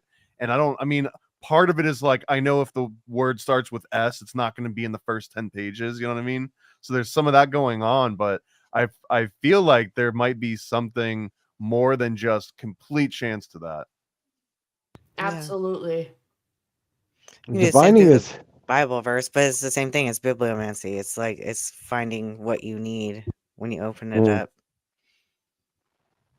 like simple material divining. I think these I found doing the divining, like just with my hands out in the desert, because What you is can that? feel the Rock? subtle energies. Well, that's kind of like using energy testing, right? And I feel like Right. that's probably because I've had tarot card readings. I appreciate them. I've had my palms read, and there's always something for me in them, but I don't ever feel like they 100% resonate. And I think that's a part of me that wants to say that no, I'm the captain of my ship. Nobody's going to tell me how my future is going to be. I'm going to make that happen myself. So I can either accept it or reject it. And I feel like that's why it doesn't always resonate. But like as far as like a pendulum, like it is energy testing or doing energy testing. I do the 2-ring Right. method where yes And it's is always strong you. and then no is broke. Yeah. But like I do that, or the sway method, and I do that when when I do Reiki patients too, and I'm testing limiting beliefs. I'll do energy testing, and honestly, like that kind of goes back to, if you want to take it back to the Bible, there's only one approved method of divination, and it was Urim and Thummim, which are 2 stones, a white stone and a black stone, and one of them meant yes and the other one meant no. And so you would just ask your question, and then whatever stone you picked up, it had to be a yes or no question. But really it's the same as energy testing. So you don't need Urim and Thummim to do it. You don't need a white and black stone. You just have to ask your higher self yes or Right. no. And like a pendulum will sway, like for me in a circle is always yes, and a back and forth is no. And so and it's different for everyone. You have to test your own yes and no, even with the sway test. Yeah. Like usually yes is moving forward and no is moving backward, but some people they're opposite. So but I feel like that's probably the highest form of divination, is just questioning yourself. But That's in Yeah. Masonry and Mormonism too. The Urim and Thummim. Yeah. In Masonry, I've seen a depiction of it where there's like 2 pieces of glass in what looks like little magnifying glasses almost, but on one it has like a triangle, like upside down triangle, and the other one it's got a square. And then based on how you orient them on top of each other, it can refract light in different ways, and they could use it, I guess, to like read. I don't know if it was like secret messages or divination, but the Mormons basically claim the same thing. And I think there's some depictions in like the Talmud and other like Jewish traditions where it's the whole plate. It's the Darth Vader plate. And in fact, Darth Vader in the original versions was completely based on this Urim and Thummim sort of concept. Oh wow. Well, we Well, did. Stan, I wonder if that's supposed to be like the 2 poles, like on the tarot cards, like the I think Jachin it's and like a Boaz. filter. I really think it's like in a practical sense, the Urim and Thummim represents some sort of like a special color filter where you could filter out a certain frequency of light in order to see something that was hidden or being almost like washed out by like other. I don't know. I mean, I'm just speculating because it's all lost to like legend at this point. Seeing the Blue hit. blocker. What we did, what they taught me back home was to, I guess, have your intention come true. So what they showed me was they took a bowl and they filled it with water, and they took matchsticks, and we all had to light them up and drop them at the same time. And the matchstick that would settle to the bottom first, that intention would be the one to happen. So that was like a neat little, thing that we did as girls. I don't know if it's divination, but like water, Yeah, it's the same matter, as fire. MASH. Don't you feel like we always played these little games as girls where they were all those paper games like MASH or like I don't know. There was other games like it. I can't remember. That Where one used a spiral, didn't it? The Yeah. mash, like, and you would count how many lines. Yeah. Yeah. And it's MASH, something fire. really big when you look into like Yellow Jackets, which is a show all about the occult now on Showtime, or you can look at pretty much any show that's about witches. They're always going to play with the spiral, and then they'll have the directionals done. I've even Layla, didn't you have a video of somebody with a spiral in the woods where they Yeah. put the mirrors Yeah. on certain Oh sides? yeah. Yeah, and one black mirror. And they're like, and you can't see the black mirror in the other mirrors or something. It does this Yeah. weird trick to the eye. Yeah. Is that a portal thing? I Layla? think Are I'm they? not sure. I don't know what it was. I was asking people like, what is this? What's Like the going stuff on? you It will would come be across in because the woods. It's because portal they used to magic. say, I've heard, yeah, because even two mirrors facing each other is considered a demon portal. So like, there's like this mall in Chicago where it's just a walls full of mirrors, and you walk through it, and you could just see yourself infinite times. It's insane, but that allegedly is a demon portal. So I think that that's just a part of a demon portal. I don't think it's the whole recipe. So the other part would be the other two directions. Yeah. If every single thing at a casino is something that used to be a form of like mancy of some sort, and now we just treat it all like it's gambling, and maybe everything kind of is gambling in that way. Do you think things at the carnival or the fair could be considered those same tools of a wheel of fortune? So people might have to all get in the Ferris wheel, and maybe not everybody dies on the Ferris wheel, but maybe one of the seats die. And if we were the king or the queen, or if we're playing, games of energy, does it matter what one would accidentally die, or what I would make, who I'd make die? Or It would was like we be Squid Games. Yeah, almost, but it's like, is every game at the carnival almost representing something at the casino? And it's also drawing those like, oh, like same kind of things. So you have that amusement where it's almost like, instead of being a muse and like inspiring authentically of whatever your magic would be, we're like paying for our amusement, which then it's implanting us with the inspiration that's not supposed to be there. Mm. Well, because a lot of those original fairs and like, local ones that would go off was not really based on you going and paying any money and like winning stuff. Like, it was just kind of like a local event. But yeah, you wanted to attract like almost like the Loosh energy, right? It was the bread and circus. So you wanted people to spend their time playing these games and not protesting. Probably that was probably their version of like, oh my God, put this thing on so they don't complain about the other thing. But I think over time it's evolved with like current culture. We've got capitalism and currency now, that instead of just a loosh, now it's really like, we're just going to take your money. We're going to have you throw this baseball at this milk bottle that's glued down to the table that you'll never win. You know what I mean? And originally that was to just capture your attention and your amusement. But now it's just like, open up that wallet, give me another $5 and you can try it again. Is that almost the same as crypto?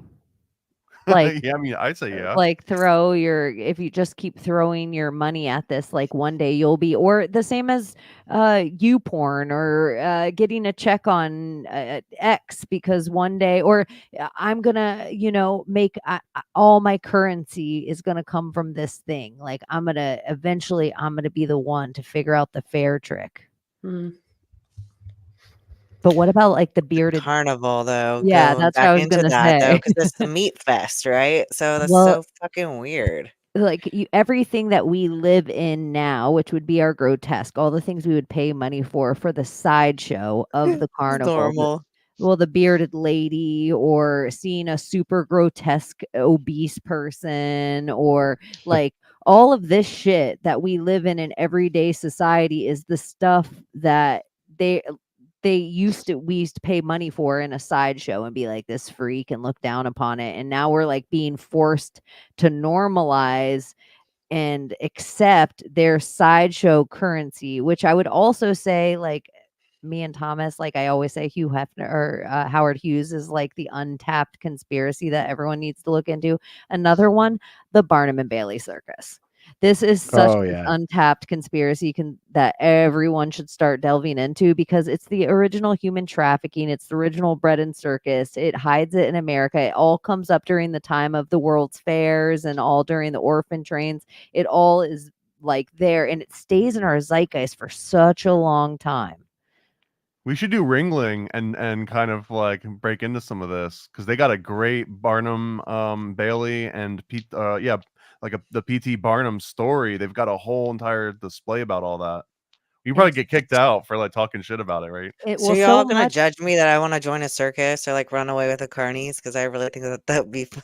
Nah, I no guess myself judgment doing here. that. No judgment here. I think That a would be lot of fun. those Mhm. fairs and carnivals and things of that nature, those people split up into their own little, like the elephant trainers went south and the midgets went Like here. gypsies. Yeah, but they all went to Florida, and they made like the fortune tellers went and they created a town, and so Florida has this really spread out history Mhm. of all the old school That's right. carnival, and like it's Mm. pretty You insane. know where they all get Gibson buried is a though? big one. In Oklahoma, in Hugo, Oklahoma. It's like the circus cemetery for the United States, like because circuses don't generally have a home, so they all get buried in Hugo, Oh Oklahoma. wow. Holy And I think shit. the clown college is here too. Like one of the big clown colleges for Ringling Brothers and Barnum and Bailey. I think it might be That's in so Florida. specific. What the fuck? Is it haunted? Are there like hauntings of like clowns and Oh, clowns. like I bearded don't know. ladies Dead there? I was elephants supposed to coming meet back. Lehman there. Actually, we were gonna go to Hugo and do the whole elephant cemetery thing, or not elephant cemetery. There are dead elephants there too. Like there are elephants buried there as well. Are there? Yeah. The ringmaster. Like what the fuck? This is like is it like a The joke Showman's Cemetery of is what they call it. humanity? Like the circus? Well, to be the ringmaster, think about what that means. Yeah. Master. Then the The clowns. one ring to rule them all. Yeah, well, you're in the Machine middle of elves. the rings. Yeah, it is pretty wild. Mm. I don't know. Yeah, the circus. It needs to be looked into. Tightrope, making everybody ooh and ah, then taking the animals that are like the savage beast, bears, and making them walk on balls. Like it's such a I haven't been to a circus in forever. At a very, very young age, never liked it. I never liked when my parents brought us to it. I never wanted to. I remember like one of my brother's birthdays, them taking us, or any local small town. Like it always made me feel sick to be at a circus. Oh, I loved it, man. I I love was it. like obsessed with clowns for the long. I was the opposite of whatever Problem Child was, where he like goes into that house and they've decorated with clowns and he freaks out. Like I loved, dude. I would put like clown stickers on anything that I knew was like my favorite thing. That would get a clown sticker. Hmm. Does that make me a psychopath? I like clowns. I liked clowns too. I thought they were really. People think that it's a low level of comedy, but really it's not. I mean, you can't just be a clown. You got to go to A clown good clown college is if great. you want to be a good one. Let me see Shit. your degree. You think you're a clown? Let's see your degree. When That's did you what's up. graduate, sir? It's like You don't got what it wrestling, takes. like a WWE wrestling, where you have to go to school to be good at it Yeah. because you have to learn how to fall. You have Boxing. Mm. All of that. clown. You have to learn to be Clowns. oblivious to your shortcomings, pretty much. Mm. I went I don't down this know. I rabbit just hole. feel like clowns are creepy. It seems What do like you the mean how they mall are? Yeah. Santa. I like being scared though, so I just think they're like mall Santas. It's not because they're creepy from it. It's like who becomes a clown except for a creep show grown man that wants to paint his face and be around children. And so it's like how I feel about a grown man mall Santa. I'm like, it creeps me out to the core. So there's just something about that. I don't care about the fakeness. Oh god. I've I never just considered that before, but yeah, now like every mall Santa is on notice. Like that's kind of creepy. Yeah, you're like leaning into the like, oh, I just grow my beard long because everyone calls me Santa year round. And then I play Santa at the mall, and then I just have kids sit on my lap all day because I just like to be grandpa like that. well, it just takes me back to that Bad Santa with Billy Bob Thornton and that girl going, "I didn't shit right all week." That's what I think of when I think of mall Santas. You know what else is pretty interesting? Baseball and the whole shape of it. I went down this rabbit hole of how it's like shaped like a Mason symbol, how the lines connect and the bases and the empire. It's just like a spell behind that I'm just trying to figure out. I just stumbled upon it and I quickly dove into it, and I'm like, oh my God, this is such a Mason like fucking sport. And it's like a gentleman's sort of like activity as well. So Yeah. that because for the longest time it was kind of like this joke that, you know, even like fat guys in the 90s could be like pro baseball players. Like as long as you could hit the ball hard enough, like you didn't have to run, you didn't have to dodge or do none of that stuff. You could just like look at Babe Ruth, right? You could just like Yeah. smack the ball and just like walk your fat ass around the bases and you're good. And I think part of that, it wasn't like it was designed for, you know, fat people, but it was designed for people that wanted to put on like a nice, you know, pinstripe suit and not get it all dirty and, you know, like have a more organized and like gentlemanly way of going about Civilized game. yeah, it was. I mean, Let's compared make to it almost every other sport you could think of, like, oh, look at these guys going around and like kicking each other, or look at these guys that are, you know, attacking each other and they're bleeding. And I think it was just like a step away from that. So it kind of fits into the whole Masonic aspect where it's like we're gentlemen, we're gonna wear white gloves, you know, we're gonna wear white suits and like all of this Yeah. the dress up that didn't really exist in a lot of other sports. Like if you compared it to football at the time, they didn't really have uniforms. Like they just had like a piece of leather on their head. Yeah, and like the whole like numbers, strikes, outs, innings, you know, Yeah, the whole 3 strikes and number. you're out. Yeah. Yeah, and running and the bases, like a base. Why call it a base, you know? It's also Besa. at 90 degree 90 feet. They do a lot of 999 symbolism on everything. Diamonds is a big huge thing. The guy who discovered it and like put it all in the zeitgeist was a huge Mason. I was just gonna say, whoever decided 9 innings for fucking Nine- baseball, you're insane. Like, You know, I for God's sake, it's who's the got time for worst that? sport to fucking watch sometimes. I hate baseball.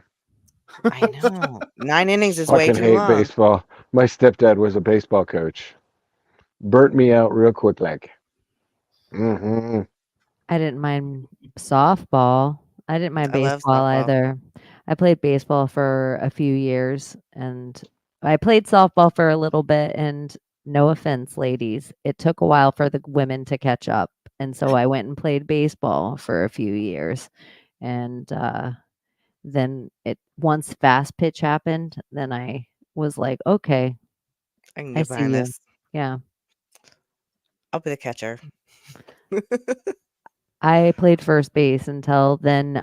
There are things about natural ability that I realized, like I can't compete with a left-handed girl that's 6 foot tall.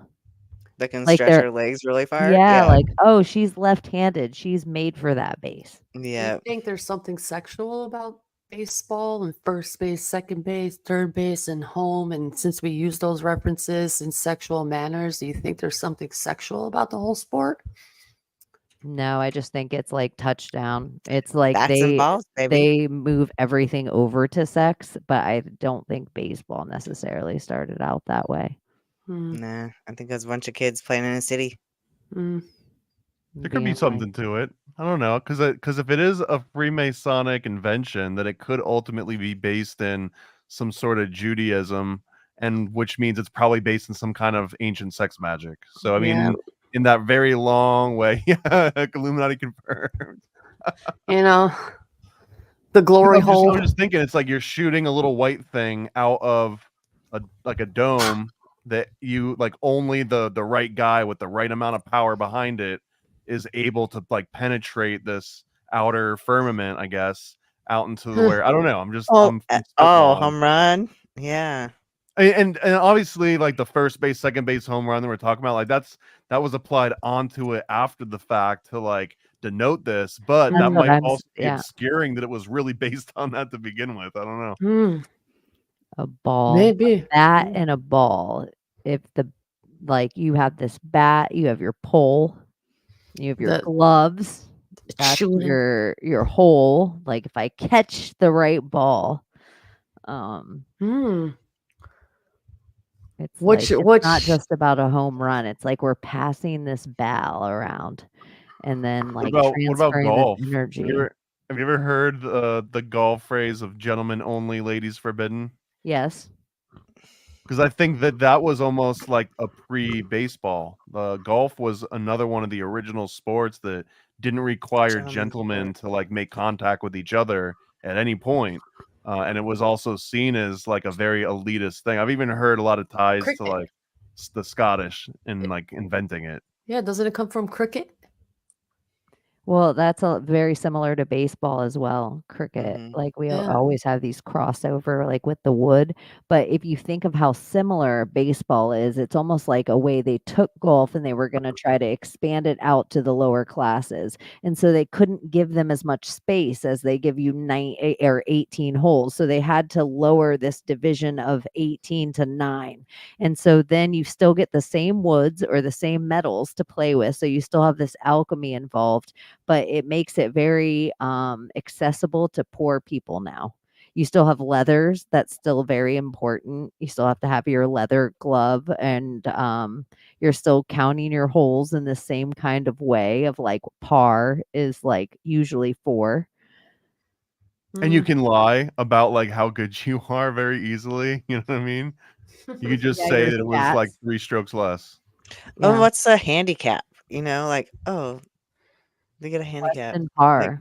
And strokes. And then every single thing with golf, all of it below par is albatross, birdie, eagle, like it's all named after birds. So there we get into that again, where it's like I do like the Eagles concept landing. of handicap though. I feel like every sport could have, because what all a handicap is just your relative performance. Instead of saying like what's your absolute versus another person or team that might be a completely different skill level, it's more of like how well did you do this time versus last time, and how well did you do versus your rolling average. That would Is that what be it just is? amazing. Because I'm like, I don't understand why you have Yeah, a yeah. handicap. What does The that handicap mean? is Like, basically like if you suck really bad, then I'm then going to and you give you 3 know strokes at the beginning of the game. exactly. And so this is kind of what I like about a handicap is you're only setting your handicap to the other comparison. So like it pool's the same way. So if I'm a lot better than you at pool and you're like, well, it's not even worth it for us to play 9-ball Cheney. You're going to beat me every time. I'm going to say, well, Abby, what about if I give you the 7, 8, and 9 out? And that would be like me handicapping myself and allowing you to come up a little bit. Damn. Okay. That kind of hits the ego. Like I know, but that's how we get to play even because we're both playing against ourselves to become better. But if you're never going to get better if I'm just running racks on you. We have to make this somehow even. Or if we're out at the golf course and I'm like getting, 12 under and you're getting 22 over, you're like, I hate this life. Yeah. But if there's And like some kind it of only kind of works in golf, right? Like that wouldn't work in baseball or football or basketball or boxing or anything because you would actually be just like seeing your ass handed to you left and right. But there's it something actually does work. And this goes all the way back to what we were talking about earlier is that you once gambling's involved and now we add pluses and minuses to the front of it, it doesn't matter if it's boxing or fighting or baseball or whatever. Now that the gambling's involved, we can add the handicap, because now Paranoid American, for me to get money, doesn't just have to beat me by 3, he has to beat me by 3.5. Or like, for you to get real money, you can't go to decision with me, you have to knock me out in the second round. Like, so all of a sudden there starts to be these handicaps where us as gamblers, if we're playing a magic game and they're not, let's play in a world that they're not setting all the sports up, are we, with our gambling, once our currency is involved, it always is the other side of the win for The them. parlay card of it all.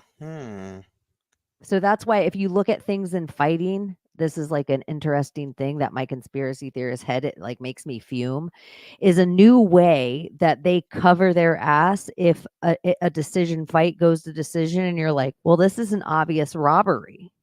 Like, everybody watching it, even like Dana White himself comes on and he's like, I think the other guy won. And we look at all the stats. We're like, the other guy won everywhere. This is bizarre. But this is what they use now in boxing and fighting: significant strikes. Because once I call it significant, I've taken away, now it's a biased decision on what I consider significant. So if I want to cover my ass in Vegas because everyone just saw the fucking, like, this just rolled in, this is bullshit, everyone, oh, well, who had more significant strikes? And so then it's like how they skew everything toward their fake gambling. Yeah, like what if your whole fighting style is death of 1,000 cuts, Yeah. right? Like there won't be any significant strike, but like that's kind of like a Bruce Lee versus like a Zangief sort of situation, I guess. Yeah, it's very, or it's just who calls it significant. So it's like maybe just Thomas didn't think like his head didn't go back all the way. It looked hard, but he didn't react to it. It just becomes like, no, did he strike him or did he not strike him? Is it black or is it white? This is where it gets back to those things. There's no like question in between. I would say to be fair, Dana White also usually follows this up with like, and that's why you need a knockout. That's why you need to go for like the tap out, the choke out. Like, don't ever leave it up to the judges, because the judges is just throwing freaking bones hit the wall, right? Is that maybe a thing for us? Like, don't leave it up to the judges. Shit, I feel like that message was for me. That was an omen, and I have to write it down. Don't leave it up to the judges. Do you guys have any other forms of divination? Do you think podcasting or broadcasting or spell casting, do you think it's all divination? Oh, absolutely. Oh yeah. Oh yeah. We never even touched on, astromancy and palms. Yeah. That's why I asked you. That's why I asked you what fingertip, because we were looking into palmistry, and I was naive thinking I knew, and then it was like, oh, each finger represents a different planet, and so then if we were collectively doing a spell, we all might prick a different finger depending on what our astral chart says to mix in it together, which could be different depending on who's in the room. And this is how powerful like Coventry gets. Is like, what blood are you taking from where, if everything's attached to an energy or a planet? Oh, when we were talking about in the group chat. Yeah, that's what was blowing my mind. Y'all, I just thought palmistry my whole life was where your fingers bend, like the lines on your hand. I had no idea. Yeah, It's like I fell into a palm rabbit mounts hole and that all kept of me it, up yeah. till like way too late last night. Yeah, and it just came out of nowhere in my head. I was like, wait a minute, but each finger represents a planet. So all these girls cutting their fingers, Kim Kardashian, Kate. Oh, this is why it came up, because I said to Layla, but because she said, or Abby, what's up with Britney's, or Layla said, what's up with Britney's finger? Then Abby said Kim Kardashian cut her finger like that too. Same and fingers. I said, and Kate. And I said, and Kate, and I was like, but it's not the Marina fingers. And Layla was like, but that's just that finger and that power of like cut your finger and eat the blood. All the fingers Saturn represent finger. something different. So the one that like Marina says to do is a certain thing, but the one all these girls are doing are different energies. Yeah. So I was like, oh shit, I had no idea. And then Kim Kardashian's video with her finger, she said, "I sacrificed my fingers for beauty." Yeah, and she But then there's pricks her finger Kate and rubs her and both her eyes. Brittany, all the same fingers. Yeah. So it was probably definitely, like you said, Cheney, it was a beauty spell, like, for them.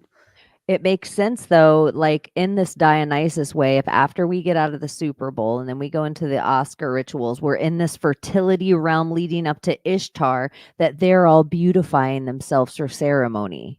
And it seems like if they were in this one of the nomad type ways of Dionysus, it would all be about beauty and blood. This would all be about beauty and blood right now. They are getting their wombs ready for moon children because they all need to get pregnant during Ishtar time to have babies at Christmas time. It makes sense to me in my head. Why else would they do it? So are Why we gonna else? watch Brittany and like all these girls that we watch with these same two fingers cut? Are they all doing fertility rituals? Yeah. They're And doing then- something. And Or then Brittany's just pointing it out. That's what's like, or is Brittany just talking to us, telling us we need to watch the fingers because that could be Because it's that Brittany. too, because she's KGB. Is there like a Britneyomancy? There Like- is, yeah. That's my Yeah. favorite form of divination. It's like Brittany lets us know what's up. Yeah, she wore white in her last post that I saw. She did. When I was supposed to get up, Brittany takes herself off Instagram and everybody's like, Brittany's account's down. And I'm like, she has no theme. She has no theme until we tell her what this week's going to be. And so And she then had she to take it turned down it because back we on. didn't get it up soon enough. And then right when we got it up, she turned it back on. Yeah, it's just weird coincidences with her. But it's just very fancy. Yeah. And it doesn't matter if like, is she real? Is she not real? What account is she? Where is she going to turn up? Is it her TikTok today? Is it her X account? Who's following her? I bet Summer is. Brittany is in everything. She's my favorite conspiracy. I've decided Brittany's my favorite conspiracy. Yeah. She's in my top 3. Traveling Trump is like, it's It is, gold. yeah. Juicy gold. It is good. But my other top 3, I've decided my number 1 favorite conspiracy. And I don't know if I created it, which I'm okay with. I think Michael Jackson's Q. It's my number 1 favorite conspiracy, followed by time traveling Trump, and then whatever's going on with Britney. Well, there's a whole Whatever's going on with conspiracy with Michael Jackson and him dying in 1980 something, and they buried his body on some part of his whole wonderland that he created where his home is, and they undug his body and matched his his dental records from the time with that, and it supposedly matched. So I don't know if it's true or not, but that's another and conspiracy. also if Michael Jackson were to be reborn as like a new Jackson, wouldn't that make him the J6?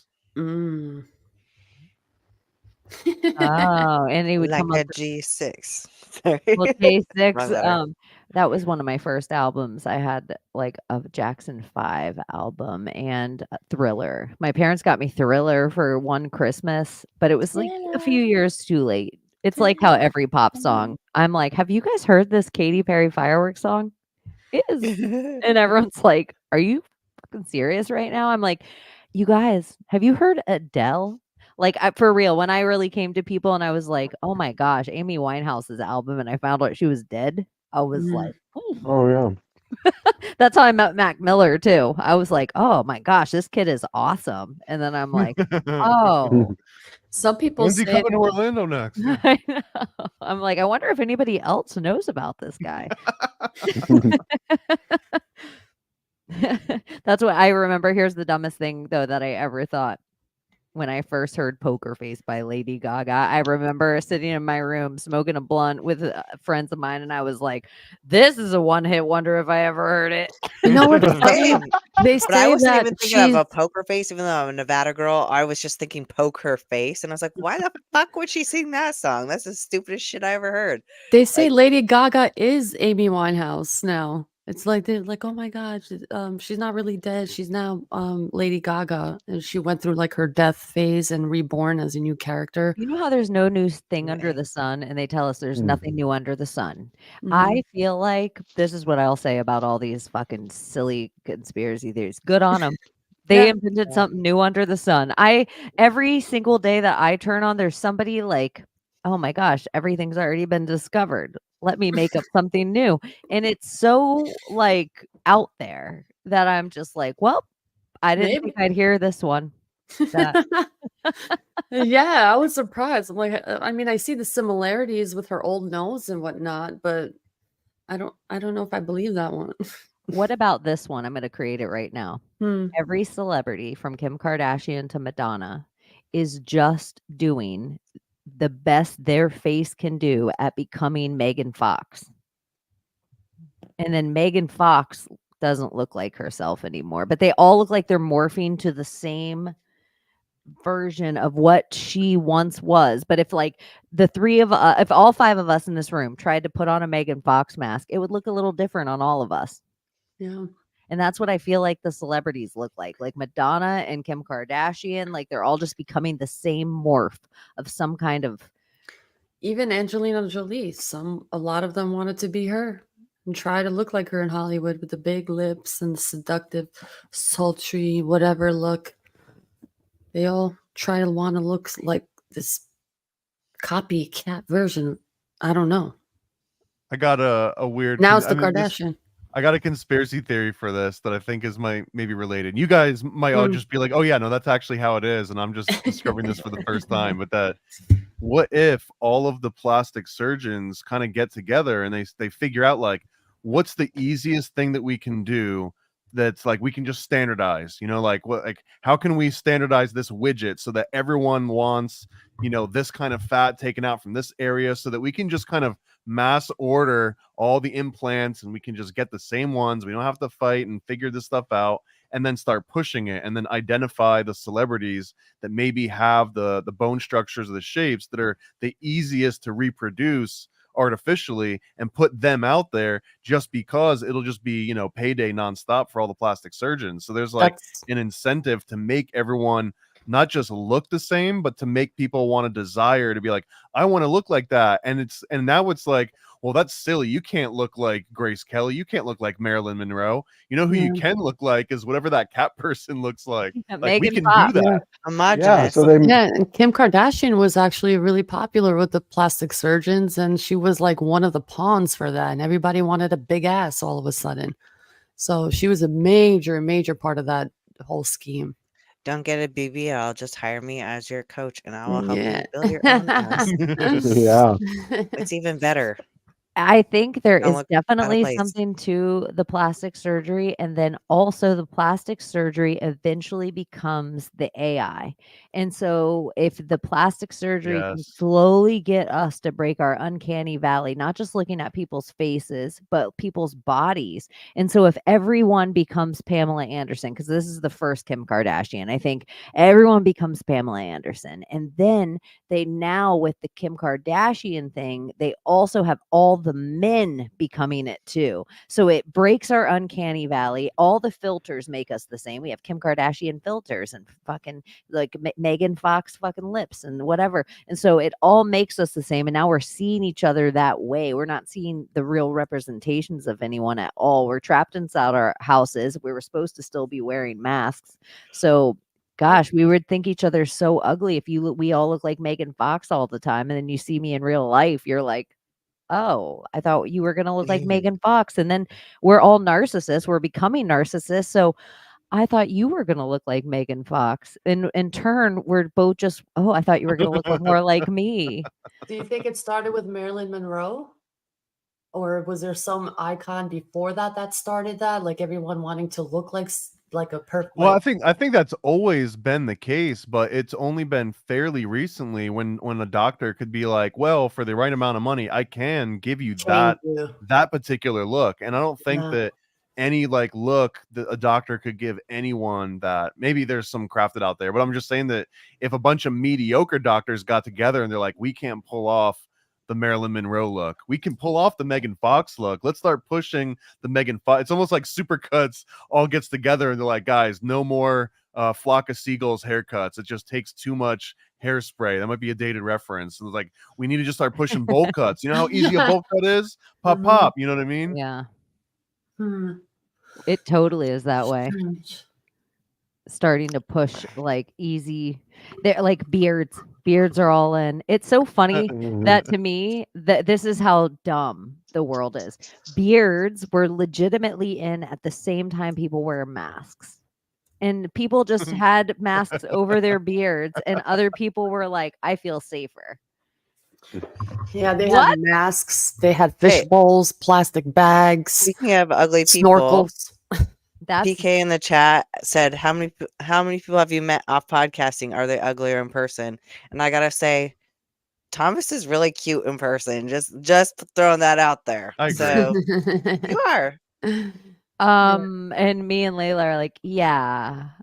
That wasn't a flirt, I promise, Thomas. I'm just saying it. So you guys, I think she just said that Layla and I are uglier in person, and Thomas is more I think you guys look attractive. exactly what you look like, though. I think you I guys look heard. exactly like what. I think you guys look beautiful, and you look But exactly how Thomas you look. doesn't look like himself. No, No, Thomas you- looks better, don't you think? Yeah, Thomas looks better in person, for I real. put it on a Yeah. front. Yeah, You do. yeah, I think Thomas looked exactly what I thought he was going to look like. Really? yeah. Yeah. Like You I guys see didn't him, but realize it's I was just 7 different. foot tall, though. No one expected that. Yeah, I didn't expect that. I was like, holy shit. I was like, he's a big boy. Because not a tall lot are of you? people are taller than Layla. Yeah, he's I'm like 5'10", 5'11", so I don't know. What are you, like 6'3", 6'5"? 7 foot. 7? Nephilim. Damn. Wow. Damn. No, I'm 6'1". Oh, okay. 6'1". Man, that was fun, though. 6'1". The whole meetup. I can't wait till we do another one. Well, I mean, the next Florida one at least. Like, I'm down for Salem, maybe if I can afford it when it comes around. But I mean, Cheney was talking about Barnum and Bailey, so I want to just throw out Ringling. That would be a really easy one. Yeah. Oh, That'd be cool. to go to the Ringling Brothers Circus? No, Ringling Brother Museum is here. I think it's Oh, right the outside museum? of Sarasota in Florida. You know, there's a Navy Florida or a Navy museum I want to get to one day. My grandfather's in that. I think it's in. Cape Canaveral Yeah, it's Cape Canaveral. Yeah. or Jacksonville. It's one of the two. They both have really big naval sure. presence. I can't But remember I anyway. think Old World Florida, speaking of Dr. Narco Longo, he does a lot of really great shows on the elephants of Florida. Mm. You can find those on his channels. Oh, interesting. Elephants? The elephants of Florida. I love elephants. That sounds Yeah. interesting. Elephants of Florida. It's extra interesting because it's really the only proof that men were alive with like woolly mammoth or whatever Yeah. you want to call him is the Vero man, but the museums wouldn't allow it in. And so you have this proof that if these animals were hunted or corralled or whatever, they eventually hunted them to the peninsula. And then Miami had their own elephants for a long time. They're written about in the lore. There's tons of giants and things like that. And so This is where Dumbo comes from too. If everyone ever watches the opening of the original Dumbo animation and they're flying around, that's basically where they're stationed, is in Florida. Oh wow. Like Miami, Florida. that is, and if I saw an elephant fly and they redid that whole thing. Oh, I That would was love so that. flat. I love that. I once saw a toilet bowl. I once The saw Mitch a rubber Hedberg band. Yeah, Dumbo was definitely one of the Where's ones it go? that Oh, but I've been unseen about everything when I see an elephant fly. I know it was racist. They took that out. I know. Why is that racist? because they were Well, black crows. What black it's just like crows? them Whatever. removing all colored people off of food Change. labels. It's like What are you it's gonna all white change people are jazz? left on it because that was racist, right? Like You're gonna change the Aunt blues? Jemima was racist, and the Indian on the Land O'Lakes butter was racist. But now we're left with fucking Quaker Oats guy and all of that shit. We're left with all white people. Mm-hmm. Have any of you ever seen I mean, this is juvenile, but the like turning the Land O'Lakes lady's knees into her boobs? Oh, totally. No. Have you seen this? Is this just like a Absolutely. guy thing? 7 o'clock. This is 7 years old, Are you man. talking about Dude. I Fox used to do Saga and the that. Land O'Lakes lady? No, I so used this is like a rite of passage for You I make think like tits. 7-year-old boys in America. But you take the Land Your O'Lakes knees. lady and you take an X-Acto knife and you cut out the butter so it folds down because she's holding it like right in her chest, and then you cut out her knees and you put the knees right behind the butter. So when you fold the butter down, she's flashing you. Oh, my how God. sad! You can't do I- that How have anymore. you never heard of that Gosh. before? It's I crazy. feel like For this is like girls? a thing that only boys know, and none of them told me, Yeah. and I'm a Yeah, lesbian. that's it. And now I'm You're like missing really out. butthurt that I I never get to know. see that in Nobody real said life. anything? I'm like, oh my gosh. Oh my. No. Okay, new T-shirt. Yeah. You know how the Obama logo is like the O? Oh my God. I feel like we could do Michelle Obama like this and Yeah, we then can. have And tits say, on "I'm a a girl." picture. But instead of tits on a picture, we can have a dick on a picture where we just cut out her knee and put it there. Oh God. They did like hot dogs, right? Isn't that Obama's thing? Is ordering like $10,000 or $50,000 worth of hot dogs? Mm-hmm. Yeah. Like I feel like To the this White is like House. Have putting Michelle your Franks. wallet in your back pocket. Like straight men didn't tell me about this until it was like, what? I That's know. freaking hilarious. I know the things how did we not know? I feel like we broke some kind of magic code. Well, I used to do that as a kid when I didn't have any boobs The and I had original a LOL. T-shirt. Like you would take your T-shirt and put your knees up like this when you're a kid because you're more flexible, and then you put them by your chest and it looks like you had boobs. And we would do that as like little kids with our I would big do that when I T-shirts. was cold. Mm-hmm. Oh my God, I'm getting a cramp. All right. Uh-oh. You know what that means. It's probably time. Does anyone have anything to drop before we head on out of here today? Yeah. I've got a big one. We Okay, let's do it. launched chosenwand.com. This is the issue 2 of the Chosen Wand. We set a goal of $1,500. That was the bare minimum just to get enough to have it printed, and we blew past that in like 3.5 hours. And it's already Badass. like getting bigger and better. So now the next goals are going to be to get the 3rd issue in production, which is going to have, I think Dona is going to make an appearance, is what Juan's been saying. Gordo is already in it because we already got a cover with Gordo from the Conspiracy Guys. I don't know, maybe an open invitation if anyone wants to be in a comic book. And there is a spot you can find that on the Kickstarter if you guys want to. And there's all sets of tiers. I did purchase my cover of Primetime 99 Alex Stein Pimp on a Blimp. And I saw you guys talking about that today. And it looks like the Silence of the Lambs cover, a little bit of Jodie Foster where she has the moth on her mouth. Yeah, the death head moth, and that's because that's Alex's favorite. We're trying to get Alex to promote it too, but apparently, like Blaze TV owns his likeness. They own his little ass, so like he has to get permission to like promote it because it's got his likeness. We're gonna get there. We're gonna get there. It's awesome. He'll probably do it in a little while. I know he blew up. He got huge when we first started this. The whole joke was that in order to get into like the secret society of podcasters, which is what the issue 2 is about, the secret society of pod gods, is that once you hit like 100,000 followers, that you're in, right? And then I think he was right around like 90,000 followers on any of the, like his biggest networks. And then right after we started and we put his likeness in it, the dude just like exploded. And now 100,000 would kind of be like a tragedy for him if he lost all that. I know it is kind of crazy, but I will say he just leaned into his authenticity the whole time. Like he just kept leaning into his weird and weird and weird.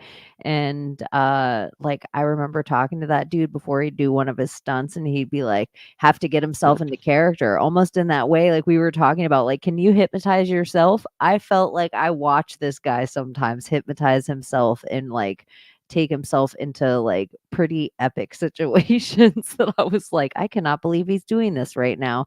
And he just had one video go viral once because he wore like a sex ball to a store where it was like you have to wear a mask to go in. And now he's at any city council and Donald Trump calls him on his phone to yell at the city councils. Like what? And it's just like the amount of times he's told me that, like, just to keep putting it out there because we were in such this like very scared PC world. And so he would be around people that he grew up in Texas. And so people were like, oh my gosh, you're not allowed to say that to black people. Oh my gosh, you're not allowed to say that to brown people. Oh my gosh, you're not allowed to say that to ladies. And he said it all. And now he is what he is. So big up him. Yeah, shout out to Alex Stein. Alex Stein. Yeah. Okay. Do you guys have anything or are we getting out of here? I have 13% battery. I'm just glad I made it through. Gordy just had to throw that number 13 in there. Mm-hmm. All right. You're welcome. It's perfect. And because I don't have it already stored, it won't say, can you save us, Britney Spears? Can we be saved? But I have to save it once for the meme magic of it all. But yeah, come see us 3:30. But we'll be on Friday before then. So we'll see you guys next week. Bye-bye.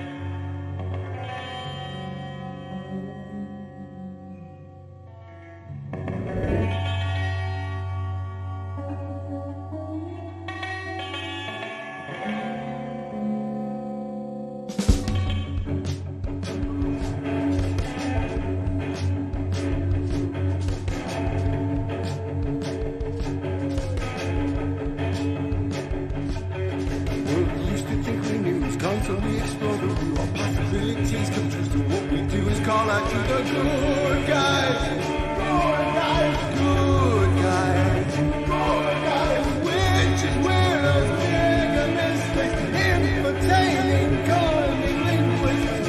Good guys.